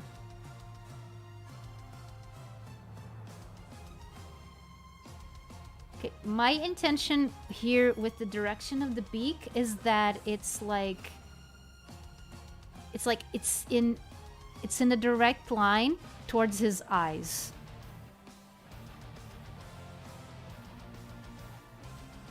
At least that's what I was going for.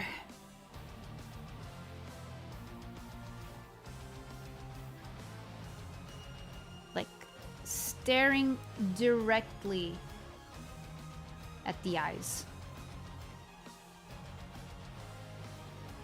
Like,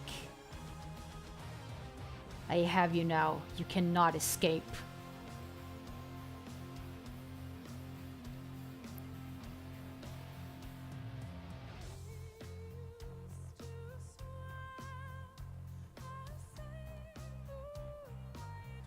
Is this the other lady, like, the one that everyone likes? I doubt it. I don't know anything about... Is it Nightwish? Yes, it's Nightwish. There's actually a song from Nightwish that I wanted to cover. Sleeping Sun. I don't know if you've heard of it. I wouldn't be surprised if it shows up in this playlist somewhere. But I'm not gonna check. I'm too busy. I'm too busy drawing a burb.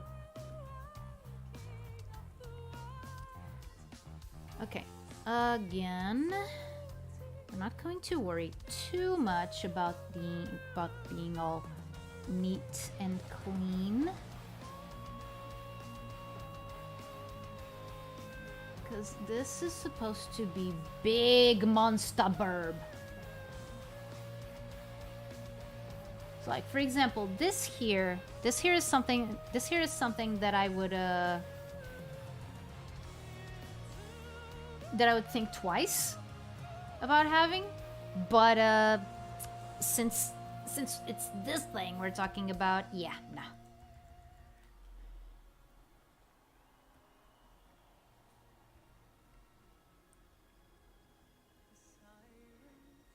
Like that.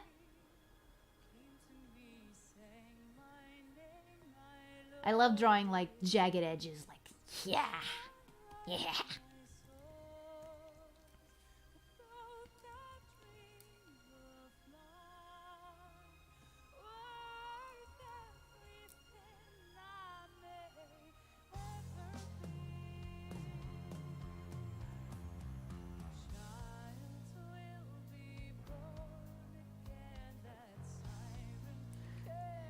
This is something that I do that sometimes I wonder, am I doing this right?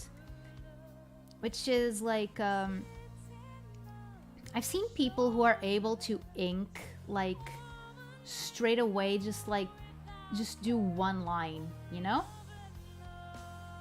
Like just for the sake of an example, like for example, do this, do this, do this. Like, and they're just able to get the lines in one go, and I'm not like that.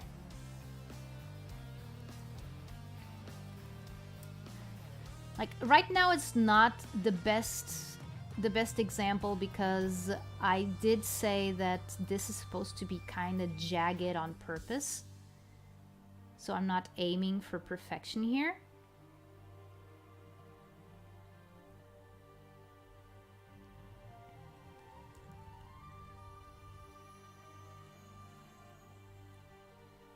But the fact of the matter is, this is not all that I'm gonna have to do. Not even on just this one picture alone. Alone, English. Arlo is alone in his Arlopedia. Congratulations, Kairi. You just killed the joke before it even left your mouth. That's a new record.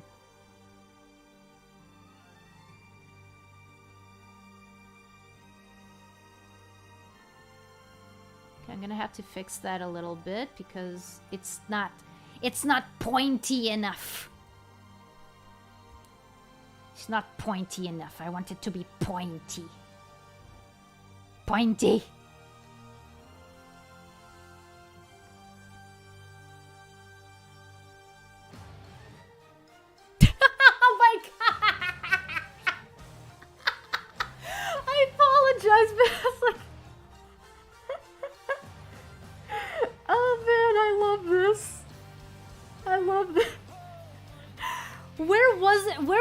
I saw this. It must have been that I heard this. It must have been a YouTube poop. It has to be. Dreams that come true are when you sleep and dream of falling from a height. Really? Never heard that one before. That would be interesting. It would be interesting if it was true. If it was true, though.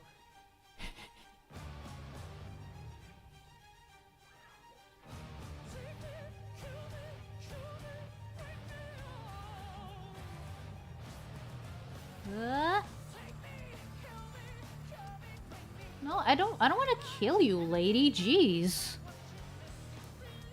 So dramatic.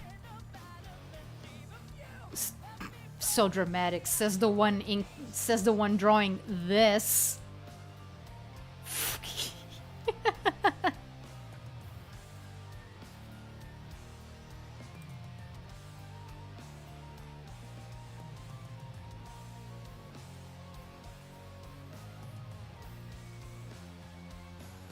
Okay, no, that will distract from the pointiness, and that's not what we want. We do not want to be distracted from the pointiness.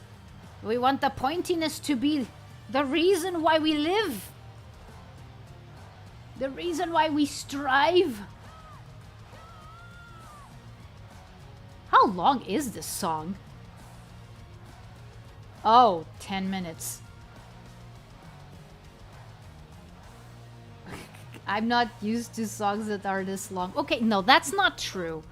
That's not true. I'm used to like Moody Blues concept albums, and they have some songs that are like this. Of course they don't go this hard.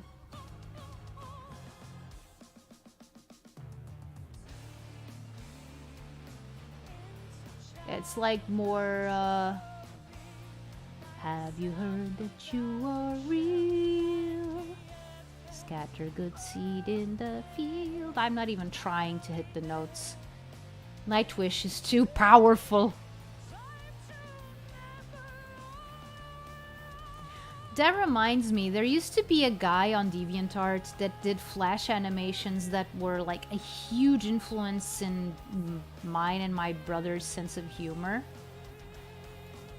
His name was Roger van der Weide, and he was Dutch. I have no idea what happened to him. I know that I tried looking him up like a few years later, like 10 years later, and he hadn't changed all that much. Like, I had seen other artists like grow and flourish and go on to bigger and better things, and he kind of kept the same, which was weird. But at the time, he did have some interesting stuff under his belt, and one of the jokes that he made once that me and my brother kept quoting was something like, "These panties are too powerful." I don't remember the context. I only remember that it had to do with Guntz, which is a character from Klonoa, who back when I was in DeviantArt, a lot of people shipped with Knuckles. And I'm like, why? I mean, I'm a little bit... I wouldn't say against, but shipping puts me off. Like, a lot. I'm not... Let's just put it like this. I'm not the biggest fan. I never was. And I think that has never changed. I mean, when it gets to the point that shipping actively interferes with good storytelling, like in an official capacity, that's when you know that you're going too far. Here it is. This is one of the songs. This is one of the songs that was on the other playlist that I put on. I'm just gonna raise the audio a little bit so you can listen to it.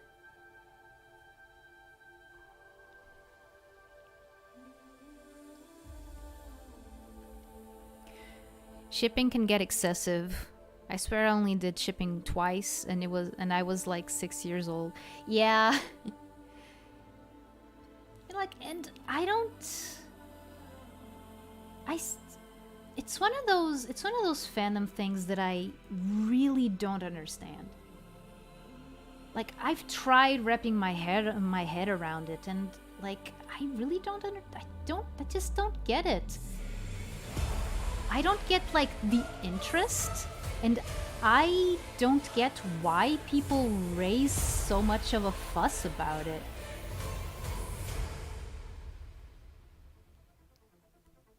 Especially when shows do it and ruin the story, like in Arrow. I didn't know that happened to Arrow. The example that I know the example that I know the best is from Star versus the Forces of Evil.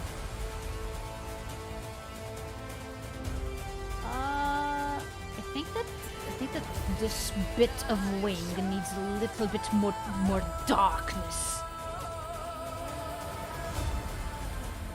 A little bit more darkness. Here you go. Pointy darkness like everybody loves.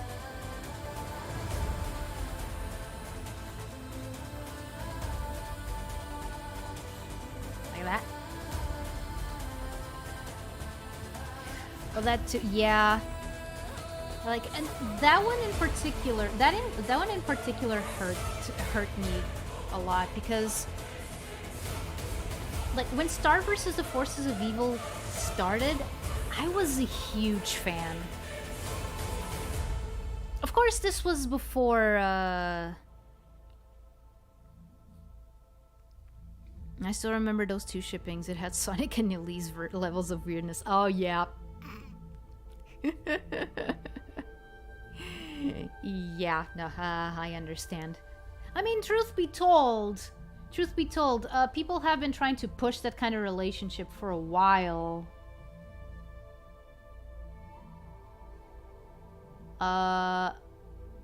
Like, for example, in, what was it? Was it Donkey Kong? No, wait, and Donkey Kong is supposed to be abhorrent because it's supposed to be like King Kong. But yeah. As I was saying, like, with Star versus the Forces of Evil, I liked it a lot when it first came out. It helped. One thing that also helped was that at that time,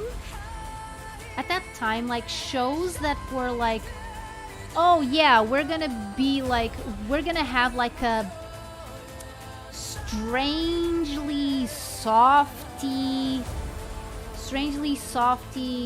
art style that wouldn't be out of place, like in mid-2000s Cartoon Network. And I don't mean in the mid-2000s Cartoon Network like alongside Julie Burley. I mean in the mid-2000s Cartoon Network alongside... I don't want to use Codename Kids Next Door as an example because that is a terrible example. What was on during that time? Billy and Mandy? Not the best example, but let's go with that. So yeah, let's use that. That was before the market was oversaturated with those shows. I miss shows with jagged edges, like Rennie Cunningham, Ninth Grade Ninja. I love that show. Did not get the ending it deserved. It was kind of like the antithesis of like Rise of the TMNT for me. Like Rise of the TMNT, like they knew that they were gonna get cancelled, so to speak, but they were able to use the time that they had left in like how can I put this? They were able to section like everything that they still had left. They managed to cram it into those last few episodes in a way that it didn't feel forced. Like you can tell that it's rushed, but only to an extent. Like everything still hits, and that to me is like amazing. Like compressed storytelling at its best. Remember, I was 6 years old when I thought about it. I once shipped Mickey Mouse and Bloom from Winx Club. Mostly because they were the leaders of each respective club. I was a dumb kid back then. Dude, I am pretty sure that you are not the only one.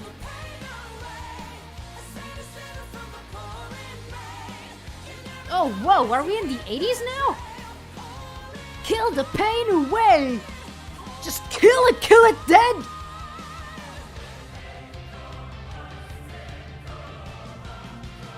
Kill the pain! Don't let it live!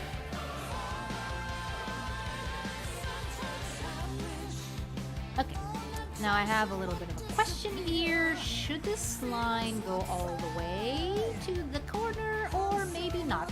No, that's gonna create a tangent, so let's not. Let's not.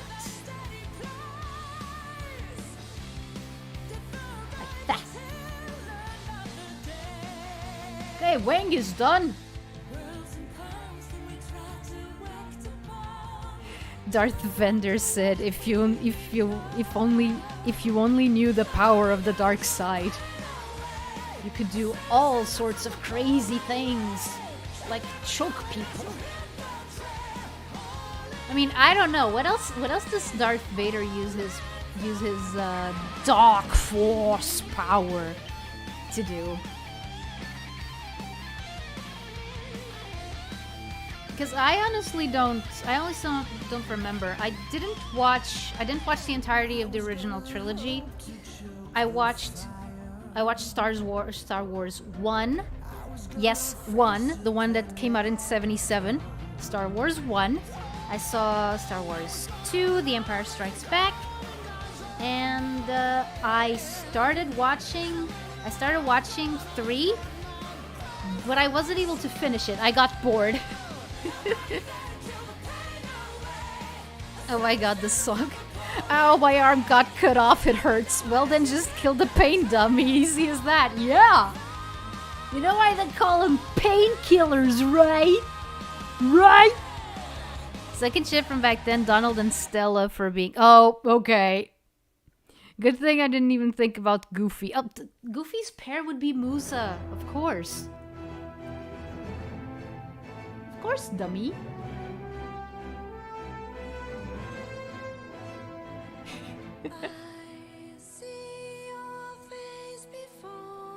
I see you walking through a dream. I see you. So if I don't get copyright claimed because of the symphonic metal, I'll get copyright claimed for singing the Avatar song. Except now I can't get the note again because I'm too engrossed in whatever this song is.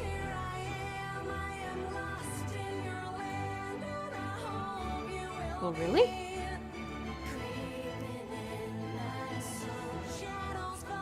Musa? It was the first one that came into my mind. Don't question it too much. Don't read too much into it.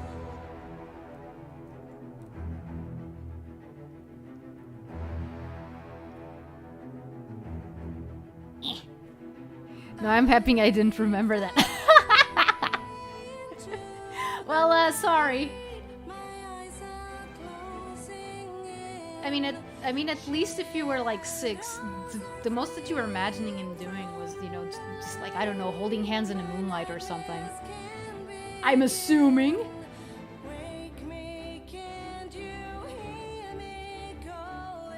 Yes, I can hear you calling. I see you. Walking through a dream, I see you. A light in darkness. A light in darkness, bringing hope of new light. No, life.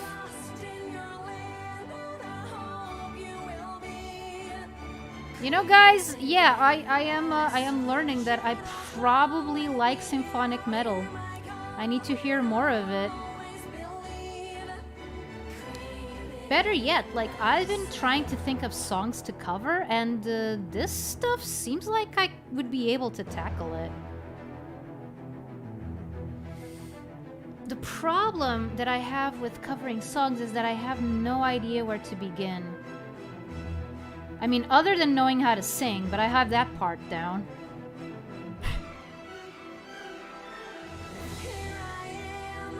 I'm thinking about Glory B as Goofy's deceased wife and Max's mother, then Clarabelle left Horace for Goofy. Oh man. By the way, am I the only one who's really weirded out that, yeah, they decided to go with the Clarabelle Goofy shipping for the three Musketeers? Which, by the way, is an idea of a movie that I like, but there's a lot about it that I'm like, you know, there's a few things here that you're missing the mark with. And it's unfortunate because your heart is in the right place. Welcome to the dark side. I like it here. There's cookies and everything. Actually, literally, there's cookies. Like, I mentioned that I got Subway. One thing that Subway has that I love is the cookies. So yeah, I have one here. Actually, I have three. They had a 4x3 sale. I haven't seen that movie in decades. Like, I haven't even thought about it for years. Yeah, no, like, it is one of those things, like, yeah, it showed up and then it disappeared. Like, I still recommend, like, if you're even marginally interested, I recommend that you watch it again because it is an interesting experiment. Like, there's a few parts of it that are a little bit, but there's a lot to like. Least of which is not like the animation. The animation is really good. But yeah, you have the Beagle Brothers. the Beagle Brothers, no, the Beagle Boys. Have the Beagle Boys as Pete's henchmen. And they're voiced, I think, by Jeff Glenn Bennett and Frank Welker, I think. I'm sure about Jeff Glenn Bennett. I mean, one of the reasons why I love watching those things is because of the voice actors. Like, I'm a huge fan of Jeff Glenn Bennett. I mean, she seemed goofy ever since she was saved by Super Goof in his comic debut. Oh, okay. So it's kind of a Lois Lane kind of thing, except that Clarabelle, I don't think that she's a reporter or any sort of, or does any sort of journalistic work. That's honestly something that I could see like Daisy doing. Actually, like working in the news. Beagle Brothers, the English names for the Beagle guys. I had it on DVD when I lived in Italy as a kid. I'm sure it's still there, but I am not in Italy. Oh. Did you watch it? Did you watch it in English or in Italian? Cause like I don't know, but I don't know how much you know about how usually talks here in my streams go, but I tend to talk about Portuguese dubs a lot, and Elmer doesn't help. Elmer doesn't help because he is even more of a mega fan than I am, I think. I mean, Portuguese dubs are one of the reasons why I'm doing this to begin with. Like, that's what sparked my interest for voice acting and acting in general. It was an Italian. I could not speak English back then. Oh! So you didn't hear Mickey, you heard Topolino.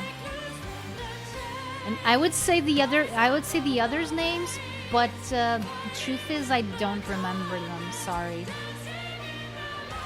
The only other one that I remember is that Goofy is Dingo in French. Like in France in general. In fact, I don't know if it said, is it Dingo or is it Dango? It's not Dango. Dango. Like, Like the pastry. Oh man. Just imagine naming Goofy. Naming Goofy like, okay, hey Dango, come here. Daisy was a reporter in Quack. That's why it's not weird to me. That's why it's not weird to me. There you go.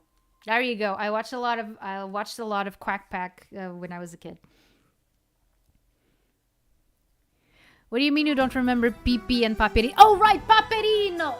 I forgot Paperino. Like, truth be told, I remember Paperinik faster than I remember Paperino. like I see Donald in a superhero outfit, and I'm like, Paperinik. Paperinik, that's Paperinik. It is Dango. Goofy in Italian is Pippo. Oh, that does sound like a dog name, doesn't it? Pippo. That's cute.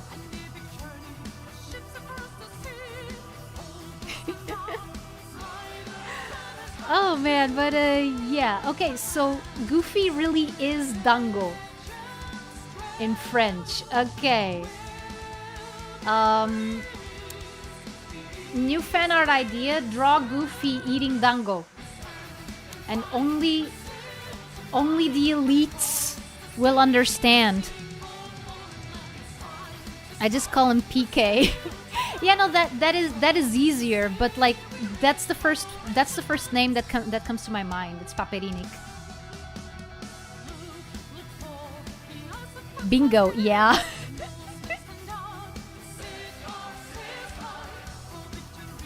Hello, I'm Bingo.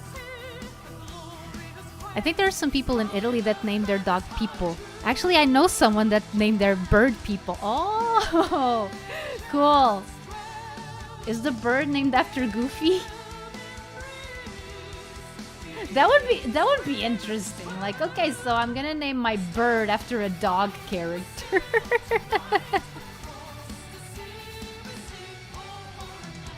And you also have Zio Paperone. As far as other language names go, for Zio Paperone, as you put it, the first name that comes to my mind is Oncle Picsou. And that's because my mom used to have like this huge comic. Like, actually it was like a compilation of comics in French.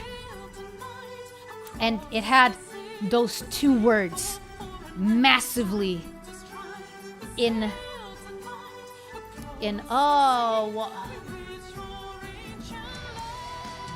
it like in full view. Oncle Picsou.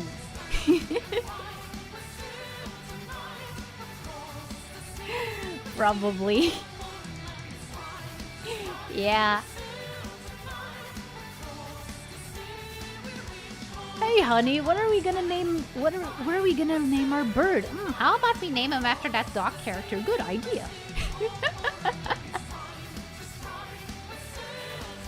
But yeah, that book actually makes me sad because I ruined it. I ruined it when I was a kid. I drew tongues all over the place. Don't ask me why.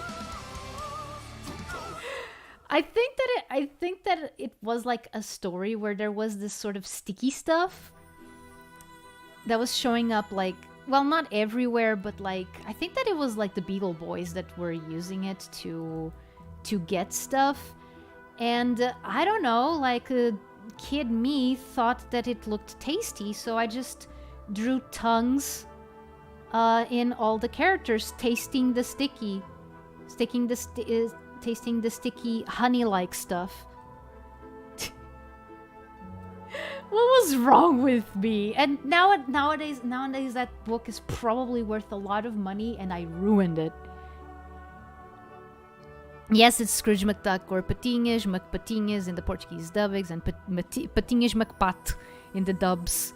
Patinhas McPat. That is such a mouthful.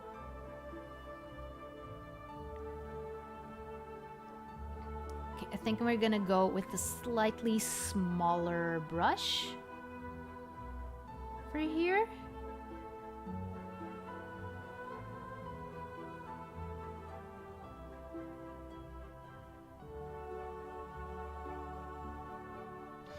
What I was going for some of this stuff is, you know, there's a lot of stuff pointing at Haka, like, you know, it's inescapable. You can't escape, Haka. This is your cross to bear.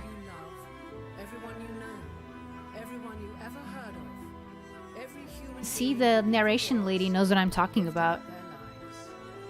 Probably.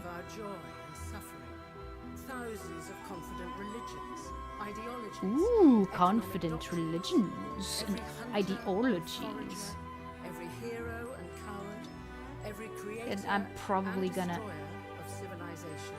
I'm gonna lower the volume a little bit. Every young couple in love, every mother and father, hopeful child, inventor and explorer, every teacher of morals, every corrupt...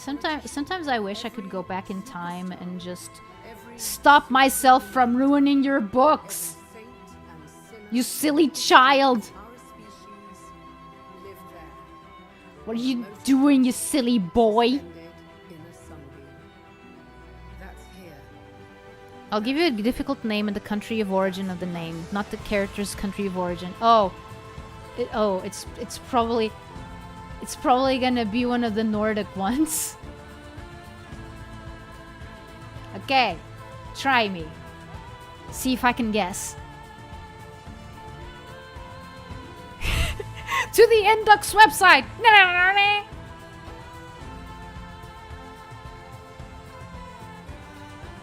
By the way, please make it a character that's also in the animations.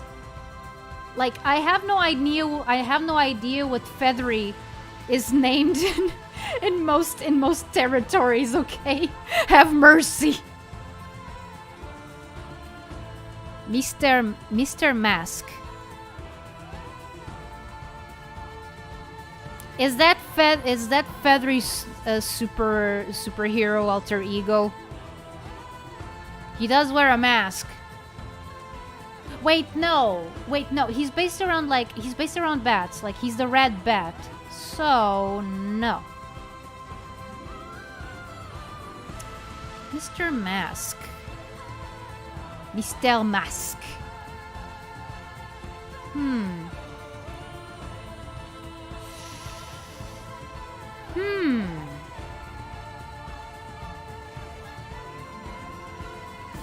Nope. Okay.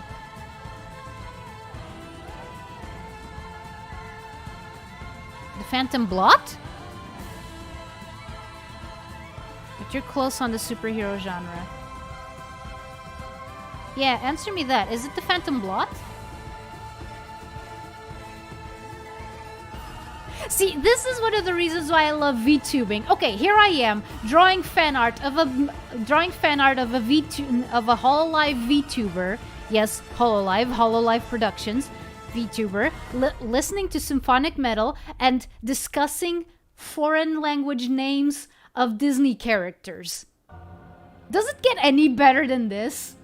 Well, probably it would if I was like playing a game or something. I don't know, but you know. But yeah. They're like that was my guess, the Phantom Blot. Even though no, I'm pretty sure that he has a more descriptive name in French.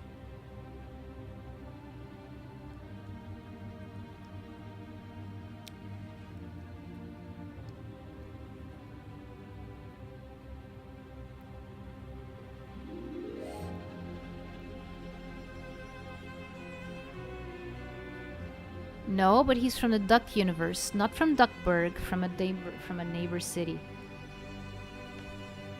Is it Joe Carioca's superhero alter ego, of which everyone has one? Apparently. Hey, you guys know Paperinik? Yeah, that's cool. Let's do it with everyone else. And I remember that I didn't even question it as a kid. It was just like, oh, okay. Oh, hey, Daisy can be a superhero too, huh? Amazing.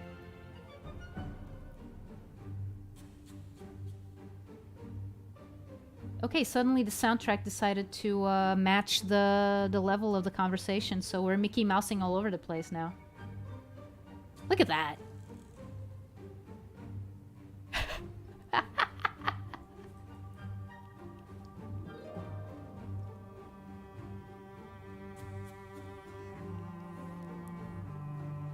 No, he debuted in an animated production, and the comics came more of as an extension.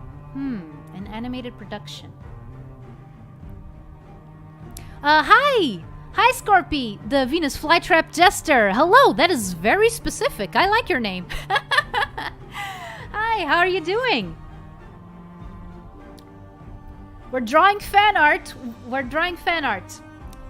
While listening to symphonic metal and discussing foreign names of Disney characters. I apologize if any of those things is a deterring factor for you, but in any case, you're more than welcome to stick around. Oh, and if you just want to lurk, that's fine too. Okay, so I'm good? Awesome! Cool! Okay, so, debuted in an animated production, and the comics came more of as an extension. Like, the character that came up to my mind right now was Professor Ludwig. But, and this is a big but, especially since we're talking about ducks and they have big butts.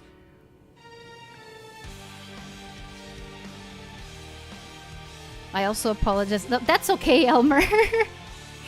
Damn, I wish I could stream this proactively. What do you mean?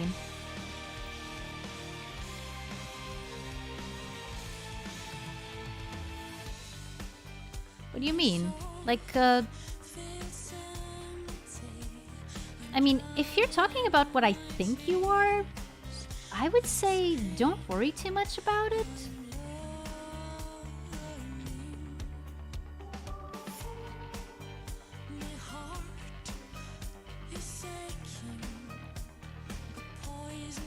I mean, if you want any advice, I'm gonna have to know a little bit more in detail what you mean.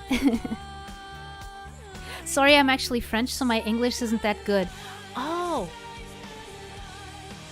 that's perfectly fine. That's perfectly fine.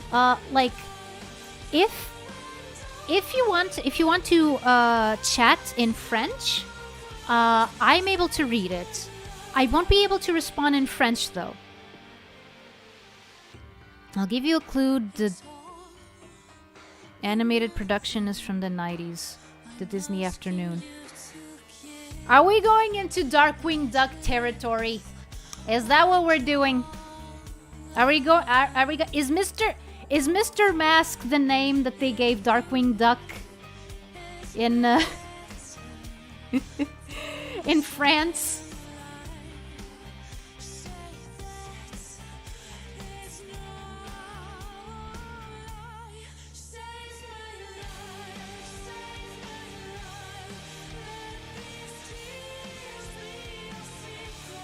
Should I lean a little bit more into this curve? Let's try it. Yes, it's DW. Of course it is!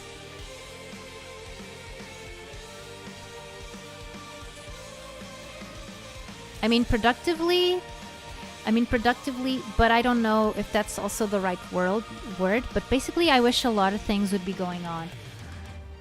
Sometimes you have to make the things go on, you know?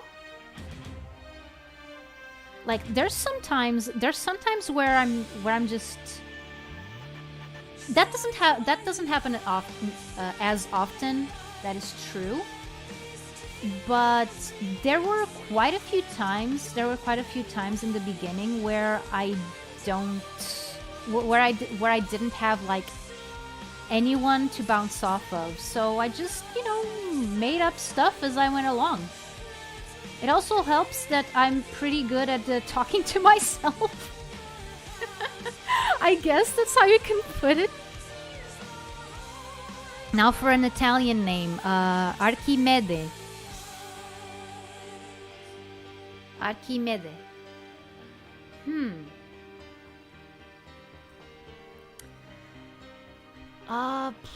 Archimede. I don't know, Professor Ludwig van Drake? Since I mentioned him before. Wait, no. No, wait, I was thinking of that weird alien. The one that puts P's in every word. Oh, this one is also from that other playlist. Oh, man. Dude, I have been sleeping on what is considered symphonic metal. Dude, so much stuff that I like here. That is cool.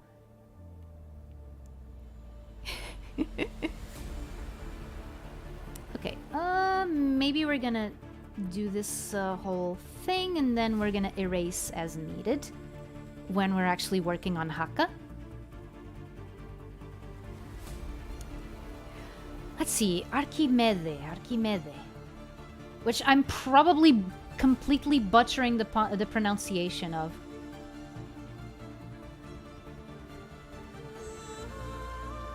It's unfortunate, but the first thing that comes to my mind is not even from Disney. It's from the Archie Sonic comics. You know, Knuckles' aunt mentor that he almost ate once.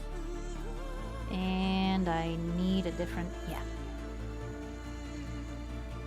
Igabiva, aka Squalidos in Portugal. Yeah, no, yeah, but that was the one that I was talking about. Yeah, it's annoying. There's this character that I really like. However, it's literally 100. No, whoa, that would be even worse. It's literally $50 for a plush. Oh, I mean, depending on the quality of the plush, that is actually not a bad price. Again, depending on the quality of the plush. If we're talking about like a regular plush that just happens to have been sold like in the mid-90s or something, and now there's like few of them to go around and people are just jacking up the price because you know, collector's value, ha ha ha, then yeah. If it's like one of those small anime plushies, you know, the little chibi ones, then yeah, that's kind of steep. Hint number 1, he was created by Karl Barks. Archimede, and was created by Karl Barks.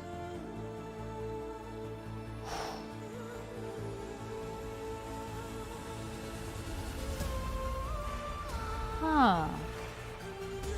I don't know if I'm drawing a blank or if I legit don't know. But I didn't want to give up. Like I said, like Elmer, you're the you're the Duckverse expert, not me. No, okay. This I want a pretty clean line, okay? I didn't want to go get the ruler, please.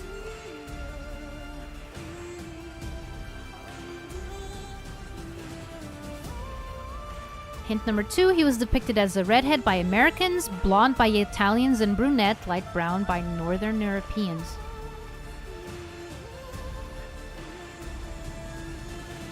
Gladstone, is it? Oh, wait, no! Ah! It's Gyro! It's Gyro, isn't it?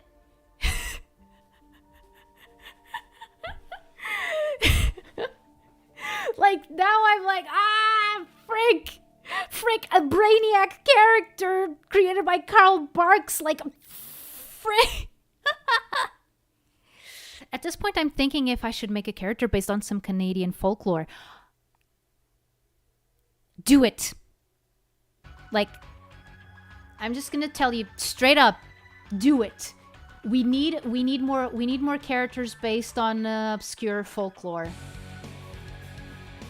In fact, like, one of my ideas for my own character, no, for what you see here, was actually an enchanted Moro, which is a Portuguese mythological creature. I mean, they're human-shaped, but, you know.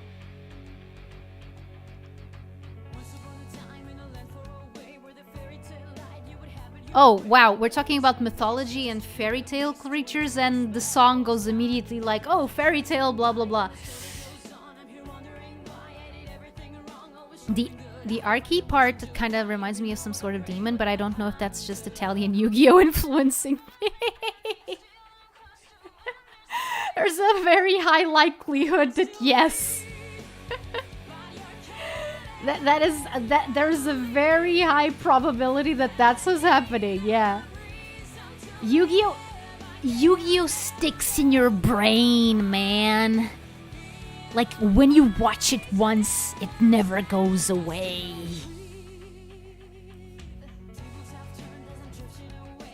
This song is self-conscious, lol, yeah.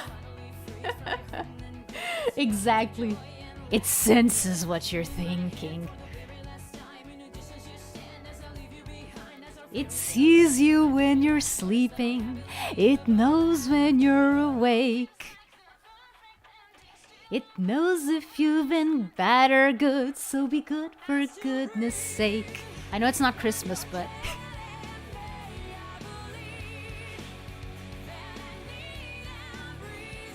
We have a saying around here. Christmas is when... Herman wants to be. Yu-Gi-Oh! Is literally the only thing I'm known for. Oh, so you play the game? You play the card game?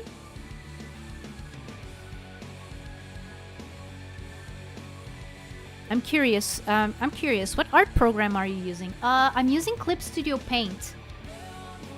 But it's not updated. At least I don't think it is. Only if it updated itself, and I don't know.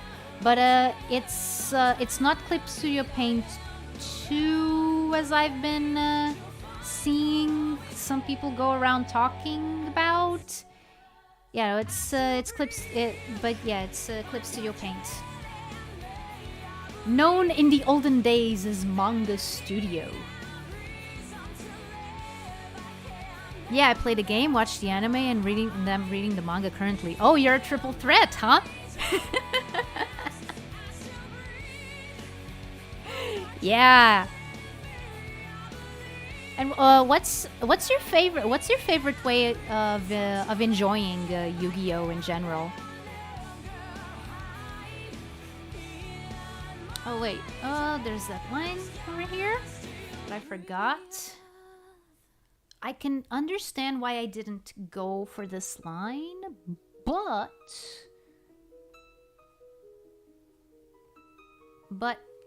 I'm gonna have to hide this while I'm working on Haka, so...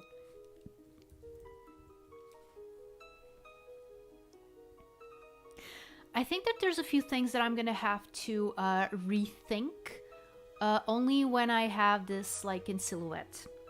Because that's my idea. It's either like silhouette or very like close to silhouette. Congratulations on 100 subs. Thank you! Thank you so much! It is one heck of a milestone, let me tell you that. Well, I'm out of ideas unless I use the Brazilian names of the Looney Tunes, but that'd be cheating, so I'll just lurk the stream and play the Sonic Master System remakes. Oh, but they're already out? They're already out, or are you like emulating them or something? Okay. I'm gonna. I think that the burb is done. So, okay. So as to not veer away too much from the jaggedness for now, I am going to work on these here flames.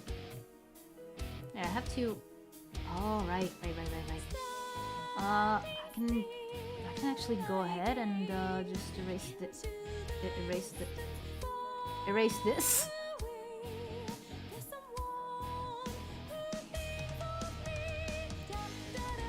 I don't know how close I'm to 200, even though I'm just made my channel in April. Oh, cool. You know, channel growth is one of those things that you really can't control. I mean, you can control if... You're better at controlling it if you're good at self-promotion, which I am not. Like, I've made mine in August. And only now I got to 100 subs. But it's like, you know, I'm not too worried. I'm not too worried about that. I care more about having fun and like showcasing stuff that I like. And even if I don't have like a lot of viewers, my idea is leaving up the VODs so they can enjoy my streams even if they're not able to be here live. People are busy. People have other stuff to do.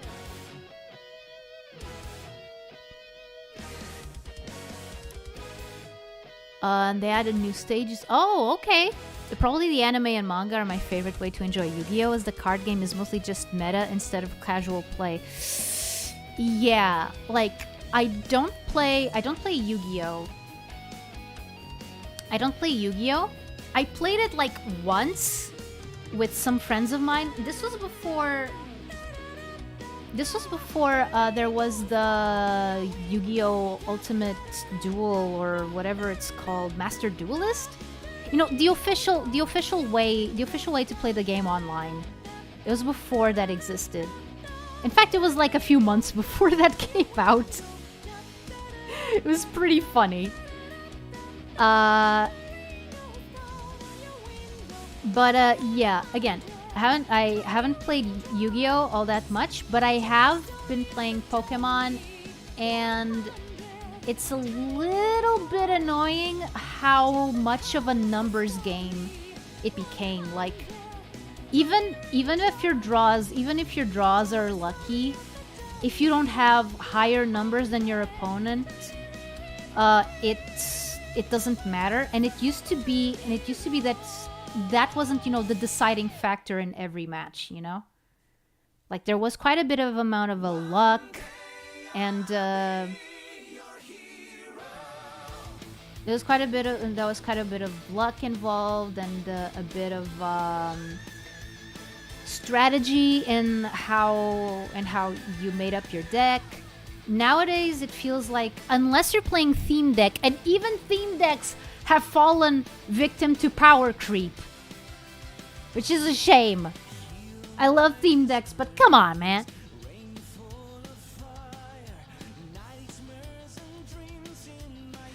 Plus, seeing Crow Hogan with his hair down was an interesting experience. Crow Hogan? Who is Crow Hogan?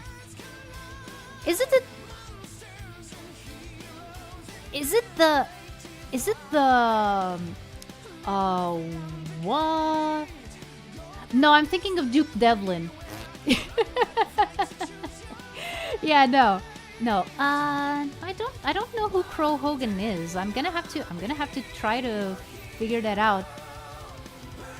Cause I also like it when characters are given the chance to let their hair down, because usually it's very pretty to look at. Yeah. I mean, I have my hair down mostly at all times. It's tied at the end. You know, like Neji from Naruto? Yeah, my hair is like that. Actually, I can just show you. There you go. See?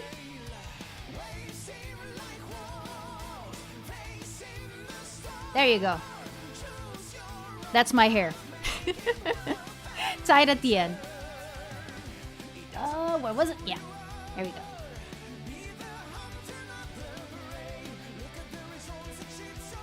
I think it's interesting how Canada has their own version of the Loch Ness Monster. Oh, does it? I didn't know.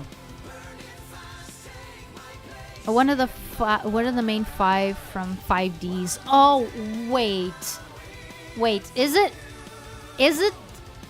it the Lancer? Is it the Lancer character? I'm gonna guess it's the Lancer character. Because that would make a lot of sense. You know, the people love the Lancer. Let's give him some fan service with him. Oh yeah, sure. Actually, I think I still have the image. Oh. Yeah, remember that one time where Jessie in Pokemon got her hair like wet? Oh, I think I'm gonna... Oh, whoa, okay, what was that? Okay. Sometimes it happens. No biggie, no biggie. Nothing at all. Nothing at all.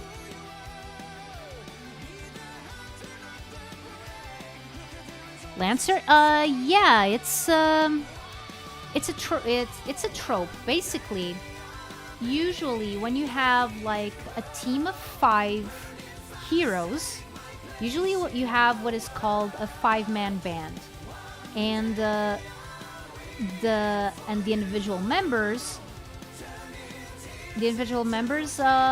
fulfill different roles within the team. Like you have the hero, who is, you know, usually your main character.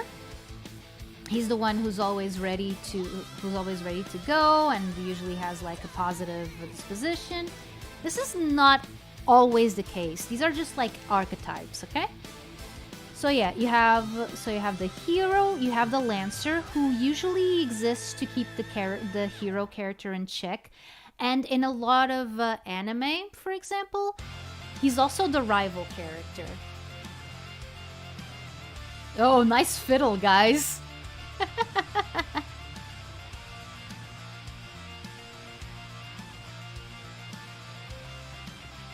So yeah, usually the Lancer is also the rival. He's also the one that's most likely to turn on the team if push comes to shove, or like he's the one that's most likely to let their ego go to their head, okay?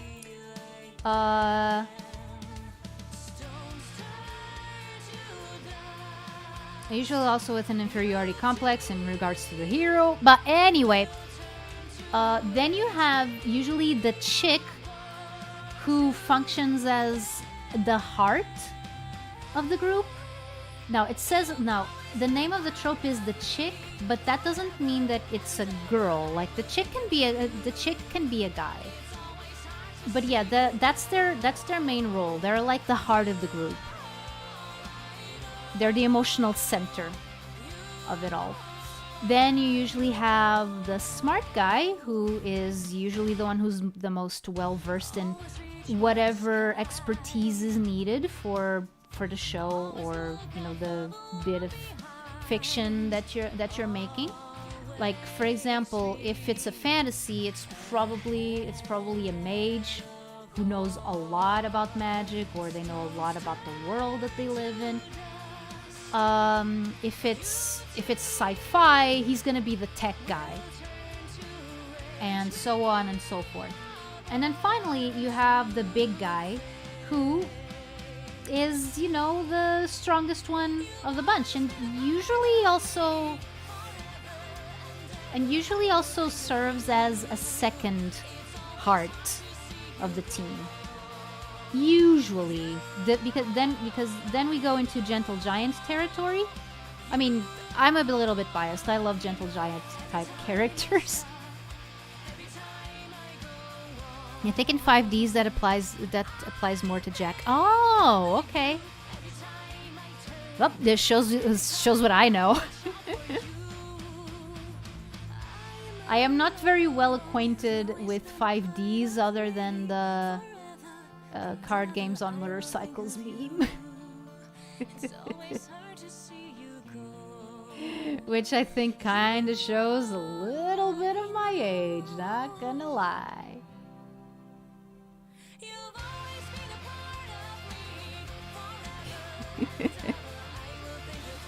But yeah, that's the basic. Those are the basics of the 5-man band. Also in a 5-man band, usually there's room for the 6th ranger, who is usually a character that was on the opposite. What the heck is my mouth doing? On the opposite end of the good versus evil spectrum, but has either seen the error of their ways or was de-brainwashed or something like that. Basically, or he's a mysterious stranger. He's a mysterious stranger who helps the main cast. And they eventually join in. A good example of the 6th Ranger is Tommy from Power Rangers, from the OG. That's the one everyone thinks of when they think like 6th Ranger. In fact, 6th Ranger, the term itself comes from the fact that it's very prevalent in Super Sentai and Power Rangers by association.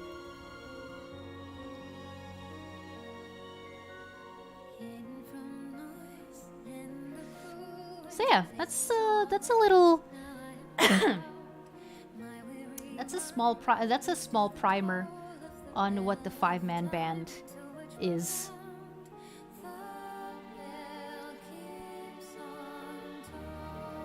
I think it's quicker if I just show you what I mean. Oh, okay.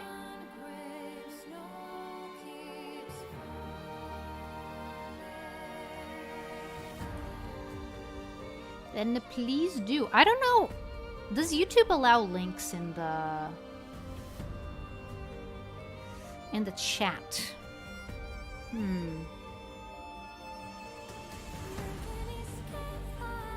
Ooh, I like these drums.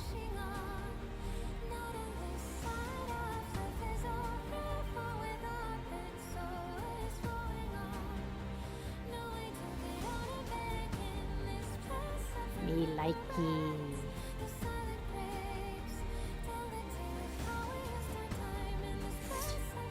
After I finish this, I'm going straight to detailing Haka.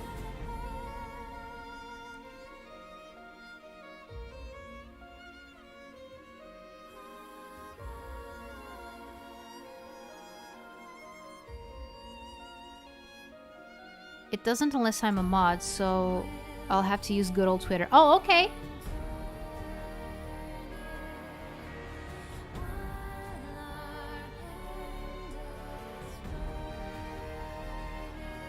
Then, yeah, go ahead.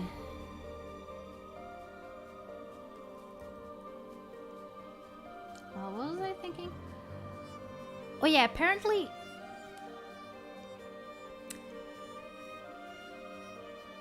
Apparently Netflix is doing a new Power Rangers thing with the actors that are still alive. And I'm like, huh? The actors like the OGs, right? Like the ones from the show from 1993. And I'm like, dude, that is awesome, but at the same time, I've heard some things about Netflix. I hope that people don't regret being hyped for this.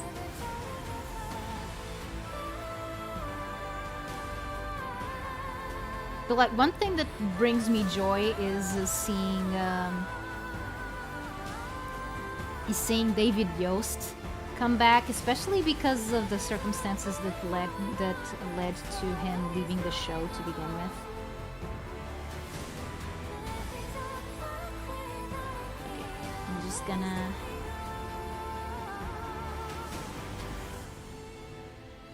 gonna do this one little thing.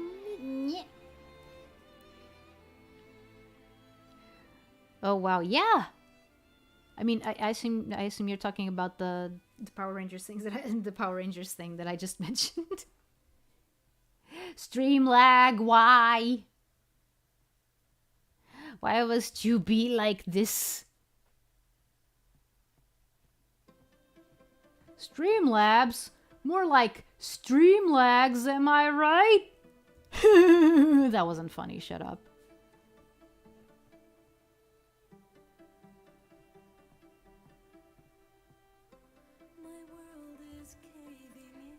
I'll check it out in a minute. Just finishing this one little piece. Just closing it. Closing it, closing it. Okay. Yeah, there you go. Yeah, the Power Rangers thing. Yeah. Okay. Let's see.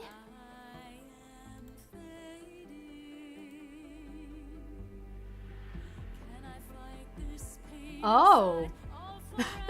My goodness. Okay. Okay, there's I'm looking at his hair while it's up, okay? While it still has hair gel in it. Now scroll down. Oh yeah. You know what happens when you forget your hair gel? This is how fangirls are born.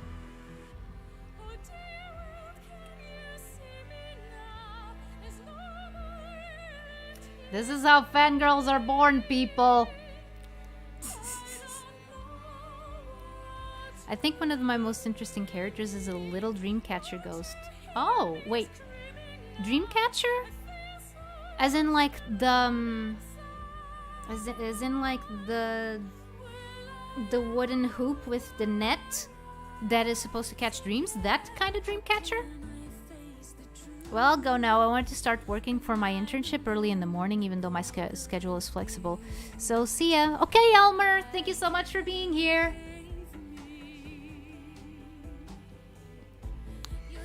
Okay, so we are going to detail. We're going to ink Haka here, and then maybe I'm gonna stop for today.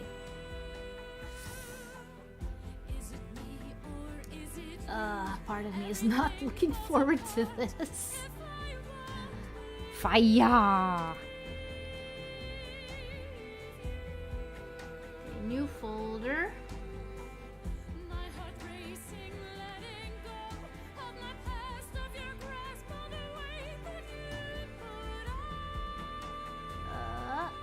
So we're gonna hide this so it's easier. Yes. Oh, okay. Actually, I never got like how those things were supposed to work, like other than like the basic, you know. Okay, we're gonna go with smaller brushes.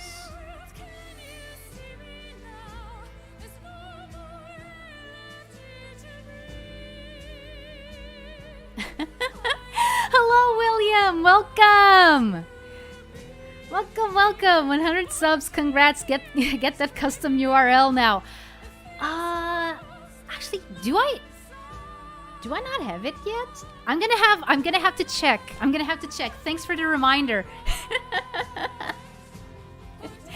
If you want, or if you can, obviously, feel free to hang around, or you know, just lurk. I'm working on a piece of fan art for the Bonzo in Haka from Holostar's English.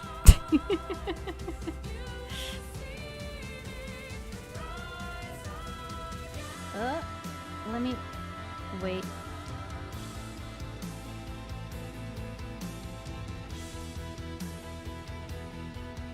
Oh wait, you have it. They changed things to have an ad handle. Yeah, yeah. Yeah, that's what I meant. They actually have like a little dream catcher around their neck, but they also have 2 different colors of... Oh, okay. Okay.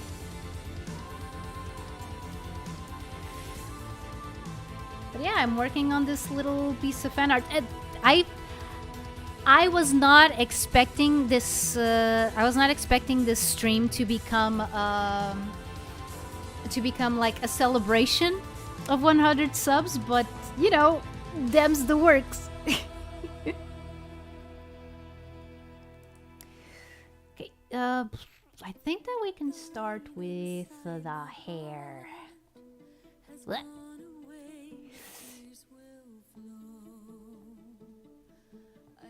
By the way, William, this is what happens when you spend too much time listening to would-be character songs of VTubers.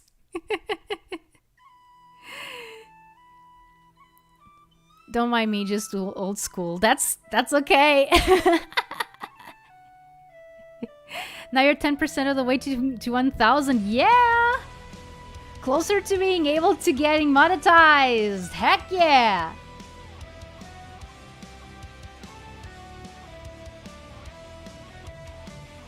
I mean, this stream is probably not gonna help me much because I am pretty sure it's gonna get copyright claimed. But, you know, we'll see.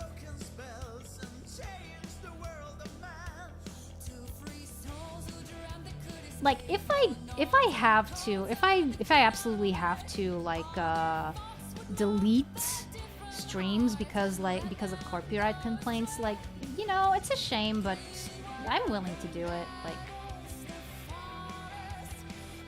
Comes with the territory, you know? I subscribe. Thank you! Thank you so much, Scorpy!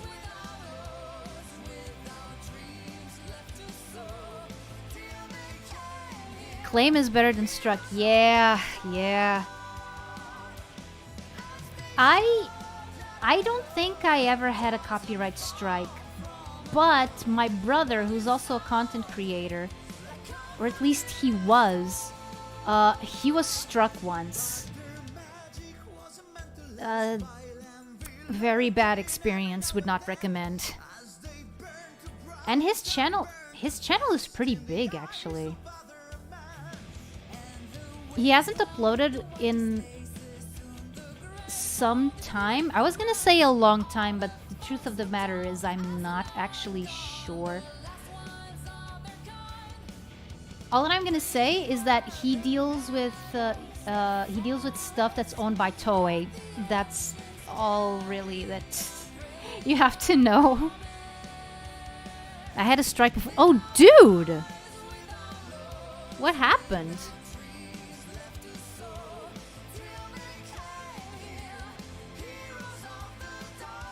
Had both channels deleted from Dude! That sucks, man. You too? Am I the only one who never had 2 strikes? Not that I want to. Not that I want to, mind you. I'm happy. I'm happy without the strikes, yo. Please don't hurt me. I haven't done anything.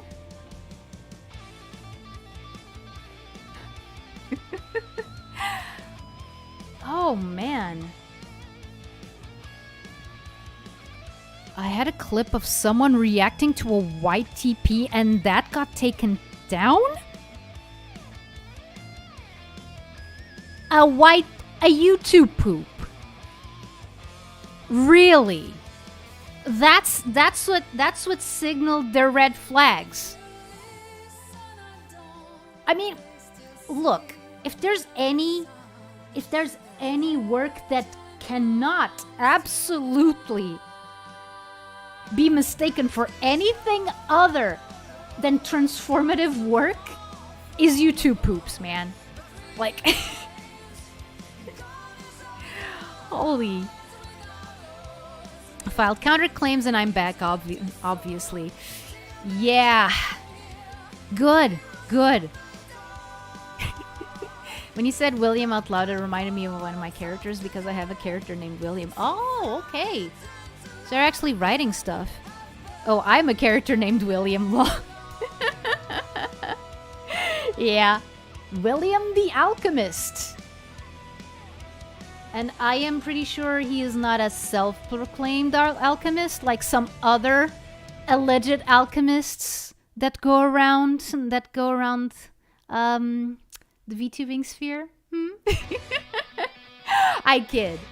Like, I'm just gonna, like, William, you just got here. But yeah, this is a piece of fan art that I drew like a few weeks ago. So yeah. As you can see, I am a fan. And I am not ashamed. I am not ashamed to say it. Which is why I say on my rules. Yeah, don't bring other streamers up in my chat unless I bring them up first, which will inevitably happen because I am a fan.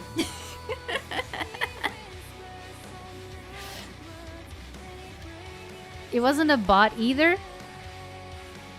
It got manual taken down. Whoa. Which is funny because it was up for like a year. Oh yeah, that's the best. Like, they literally went to a false sense of security. Oh, you know, it's been up for like a month. Nothing's gonna happen, right? Wrong!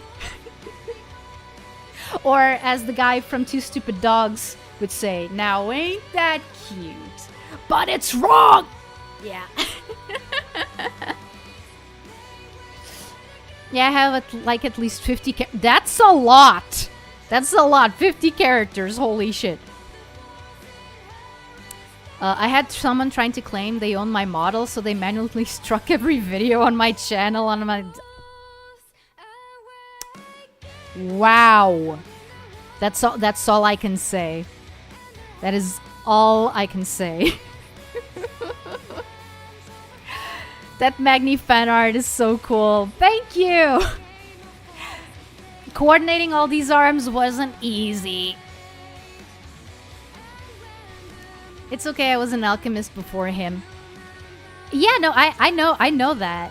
I know that. Like, you were not... Were you already VTubing before, like, Luxium was a thing? Like, I know that they were not, like, the first male VTubers on the scene. They were the ones who made it, like, more acceptable. If, like, I don't want to sound like too, like, oh no, they're the ones who made it acceptable. No, because that's not the case. Like, they're the ones who brought it to the mainstream, is what I'm saying. Basically. As mainstream as VTubing can get. I mean, let's be honest. Wow, you know Two Stupid Dogs. I don't know many people who know that cartoon.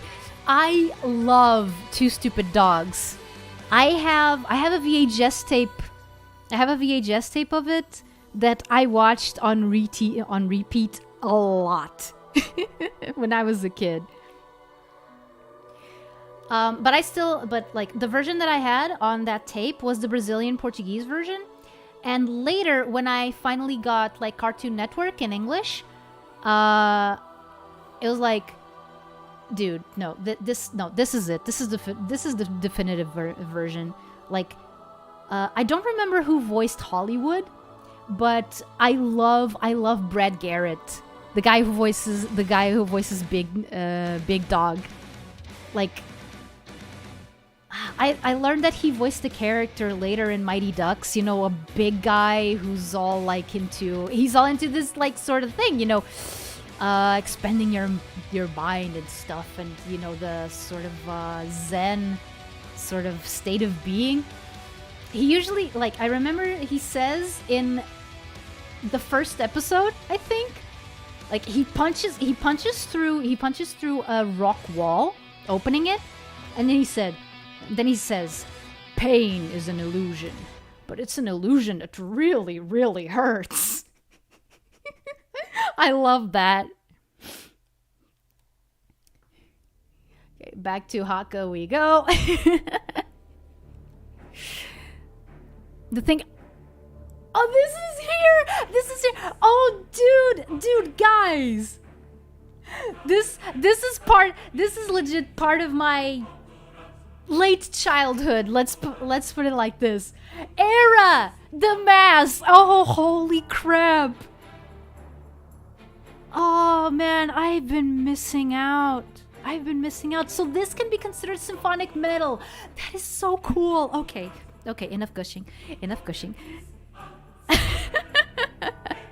Okay, the thing is that when I uploaded it at first, it got blocked by a bot, and then when I appealed it, they allow it. So what exactly happened?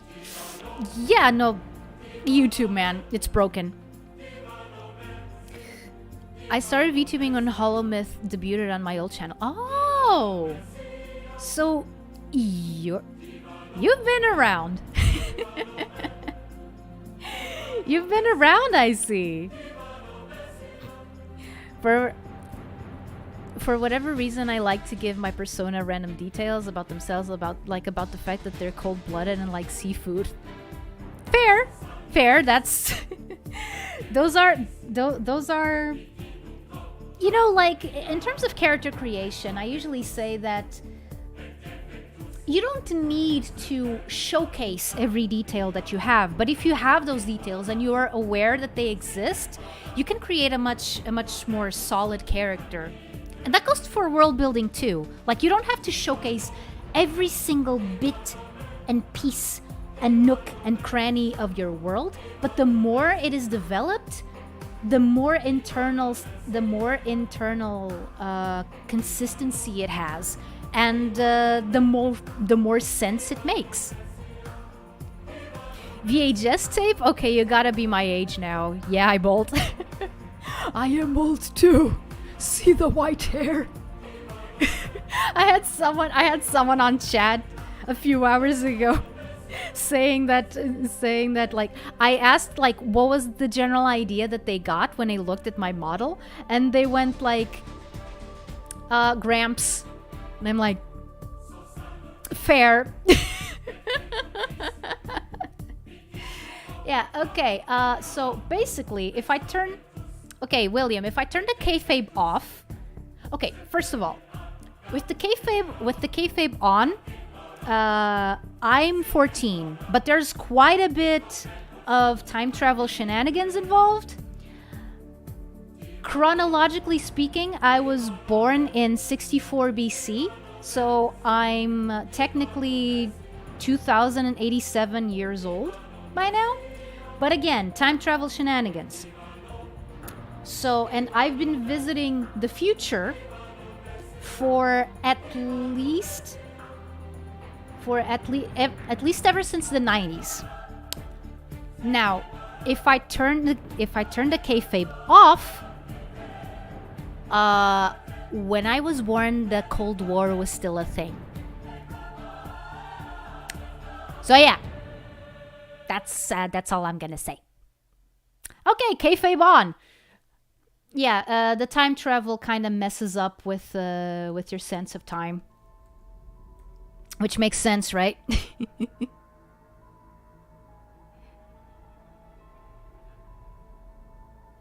Then you probably also know the song that just showed up.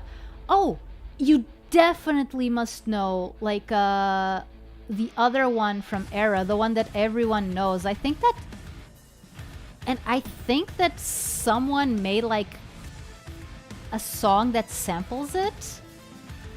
Which is that one that goes Dorine Interrive late Dorine Ameno Ameno Latsire Latsire.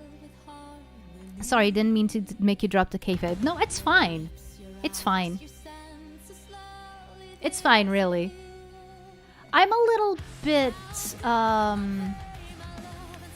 Actually, I wish I could talk to like other VTubers about that, because like a lot of times, and I'm talking like you know, I'm being completely honest. I'm talking more about more like the soul of Kairi instead of Kairi right now. That is something that sometimes I struggle with. Like, I don't know how much I should lean into the bit. You know? Like, how much should I act as who I'm supposed to be while streaming? Like, how much should I lean into the lore? That is something that I still kind of struggle with, because there's still a part of me that feels that, oh no, don't do that. That's weird. You're gonna turn off people if you do that. Because look, you're presenting yourself as an Atlantean shaman. I mean, that's super weird, right? No, that's kind of like my internal monologue.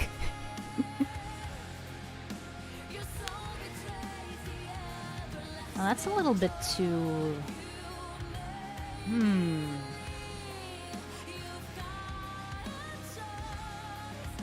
Not sure. I barely play a character. Yeah.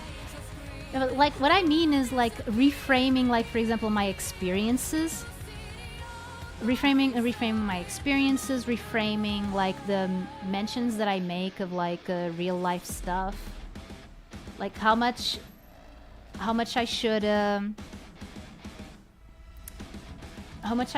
rework them so that they make sense within the lore. As opposed to just, you know, presenting them as is.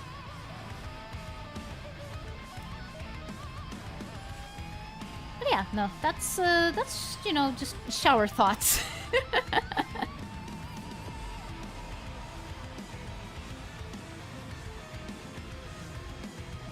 Also, because like the lore that I'm working with is stuff that I had originally planned out for like a book series. So it's a little bit involved, let's say.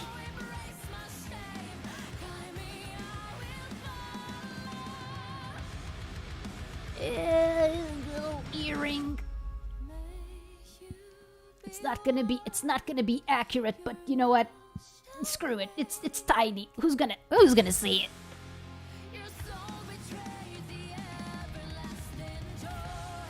Like that?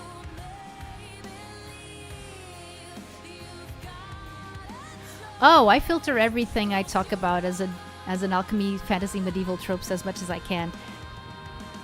So when I had time to take off for work, I said it was an alchemy conference. Oh! Cool. Yeah, see, that sort of thing. I think that I need to fight that part of me that says, oh, no, don't do that. That's weird. No, like, that's one of the reasons why people like VTubers, right? The lore. Just gonna get a reference here. Show me the full size. Okay. I just saw it and then I immediately forgot. Cool brain, cool. I love how I am with reference pictures, because my short-term memory is absolutely lovely.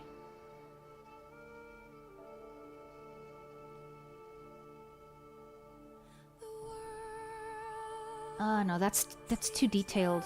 That's too detailed for what it is. No, okay. Let's just make it like this.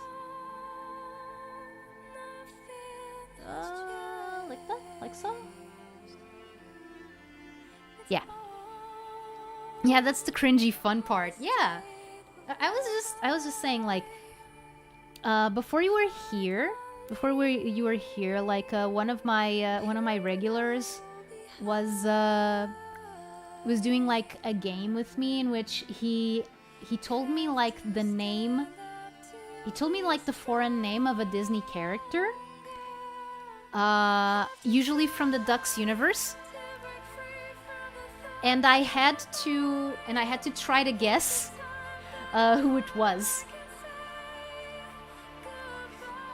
Which was a lot of fun.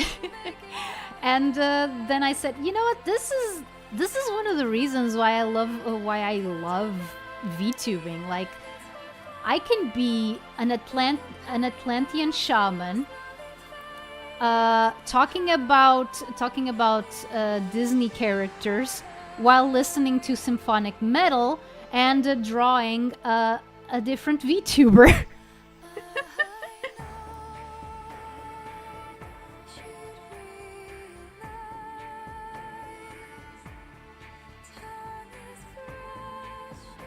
I'm not sure if this is gonna look better with or without the line. I kind of want it without the line because once I saw someone who is like a professional artist. Like, I don't know if anyone here knows about like Lackadaisy cats. Well, Lackadaisy. The name of the domain is Lackadaisy Cats because Lackadaisy was taken. So yeah, her name is Tracy Butler, and she's like, she's cracked. Okay, I have followed her. I have followed her ever since like 2004. I think 4, 5, something like that. And yeah, she makes a webcomic named Lackadaisy, which is set in the Prohibition era, in like Louisiana. Is it in Louisiana? I think it is in Louisiana. It's about bootlegging cats. Cat bootleggers.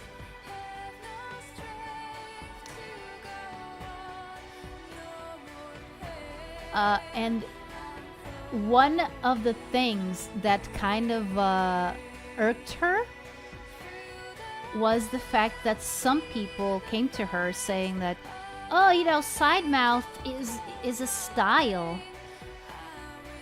And she was like, no, it's not a style. It's an animation shortcut for when you don't have a budget.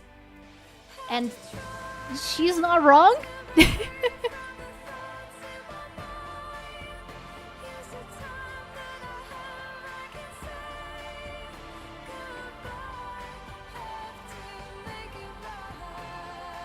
I'm afraid that this will be too small. Like, this is 100%. But I mean, the rest of the picture is like, yeesh. It's kind of big.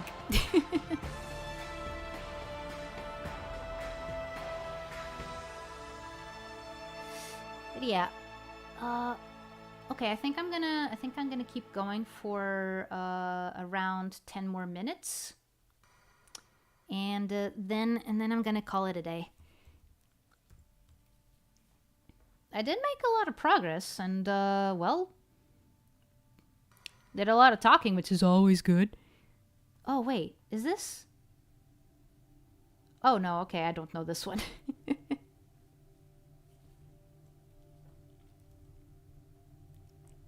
I forgot the eyebrow.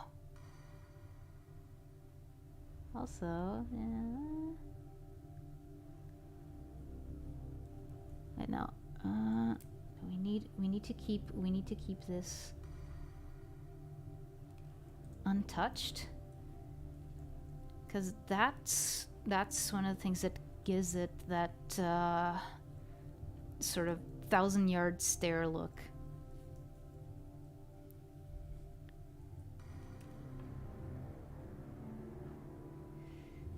I think that I can use this size.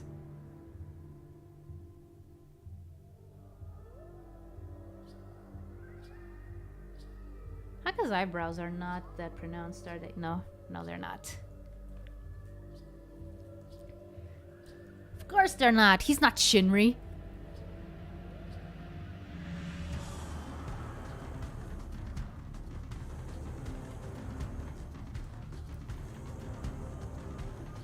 Okay, let's go into a little bit of the detailing here. I've been doing all of this in the same layer. I really shouldn't have. Oh boy. Oh well. Well, when life gives you lemons. Bam, bam, ba-dam, bam.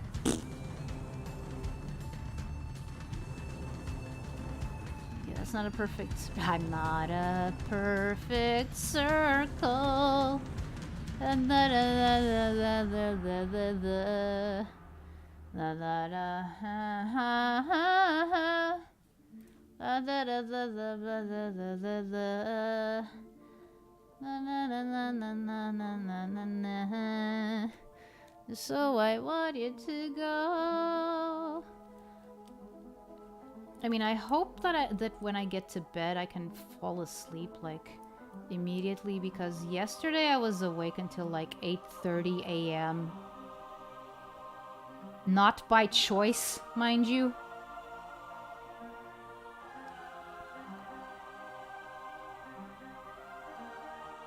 It was very, very annoying. What did I want? What did I want? All right. With the little tassel thingy. Okay.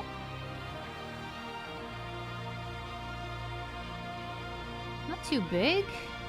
Not too big. We don't want it to take over. We don't want it to take over the whole thing.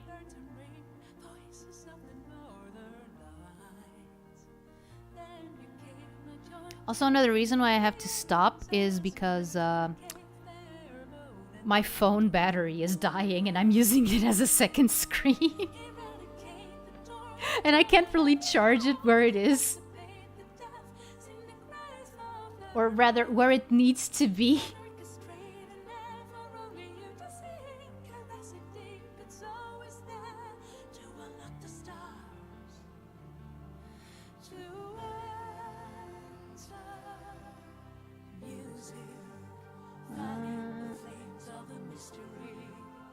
Where do the other where do the other bits connect?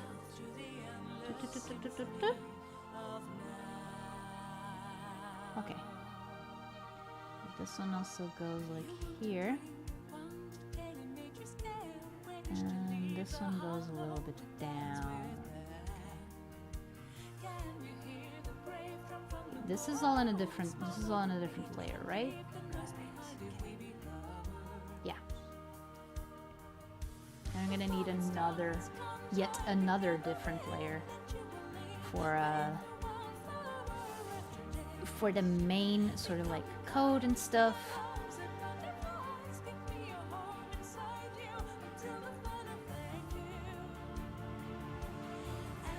Pom-poms.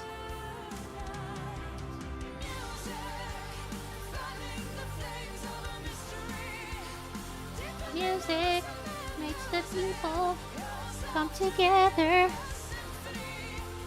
Is my voice giving out because it's already this late? I hope not. Let's see. Okay.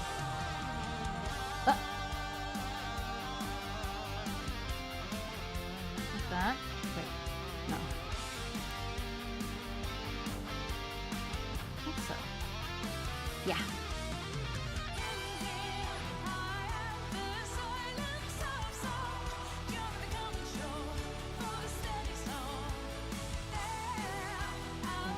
Okay, I think we can go to the sleeve now.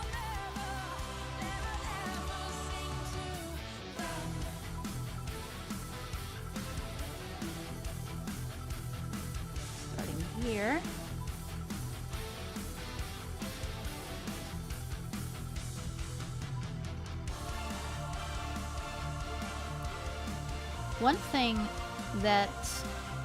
One reason why I use this pen a lot is because it actually helped me realize that, yeah, you know what? You can't really do like super straight lines like you wanted, but you know, that's not all that bad. You don't have to. You don't have to be able to draw like completely straight, clean lines. It's perfectly fine if they're a little janky. That's just how it is. If you want to worry about stuff, worry about other things. This is not it. This is not it, my dude.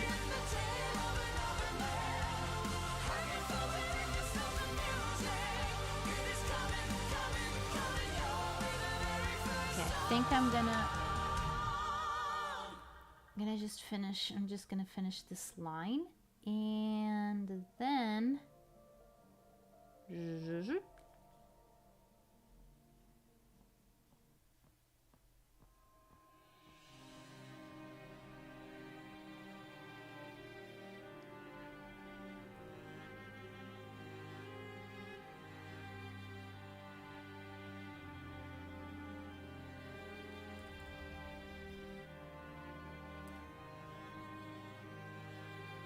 Okay, I said I was gonna finish that line, but what line is it? What line did you say you were gonna finish? It can be any line.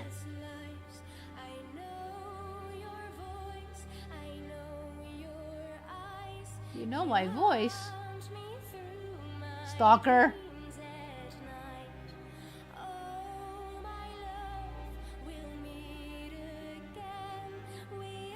Will we? Will we meet again? I'm just gonna finish this part of the coat. I went a little too far in just this little detailing. I can't stop myself. Help! My phone is dying. I can't go on forever. Okay. No. That line was too thick. We need a thinner one. Very big fat foot. No. What's wrong with you?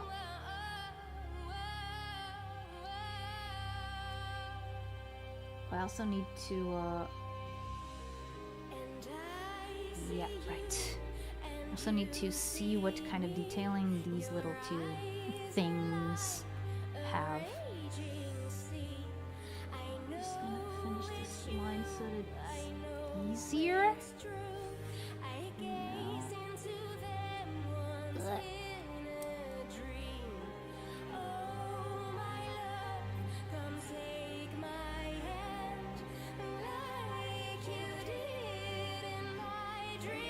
Okay. No, just that little detail. Just a little detail. And yeah. Okay, so it's just a little.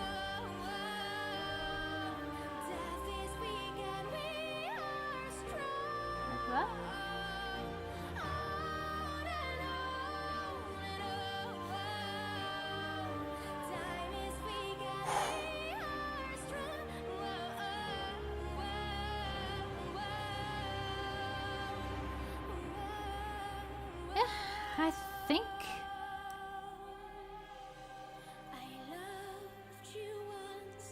I think it's going good.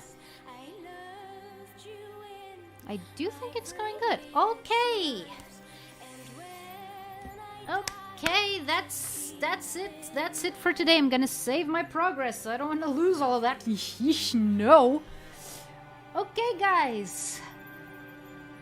Again, thank you so much for coming. This was a little bit of a weird celebration, I know, but but you know, it wasn't planned. It wasn't planned, so again, thank you so much to everyone who came, who stuck around, who subscribed. I'm not sure I'm not sure. Maybe I'll do a poll on Twitter asking if I should continue this piece on stream or off of it. I do want to make more drawing streams, if nothing else, to actually make me draw and finish things instead of just doing a bunch of sketches and then just being like, oh, maybe I should do that other idea that I'm thinking of. Okay, no, my phone is dying. I really have to go. Thank you so much for watching. Whether you're watching this live or the VOD, know that your presence is always appreciated. And as always, see you around. Ekaze!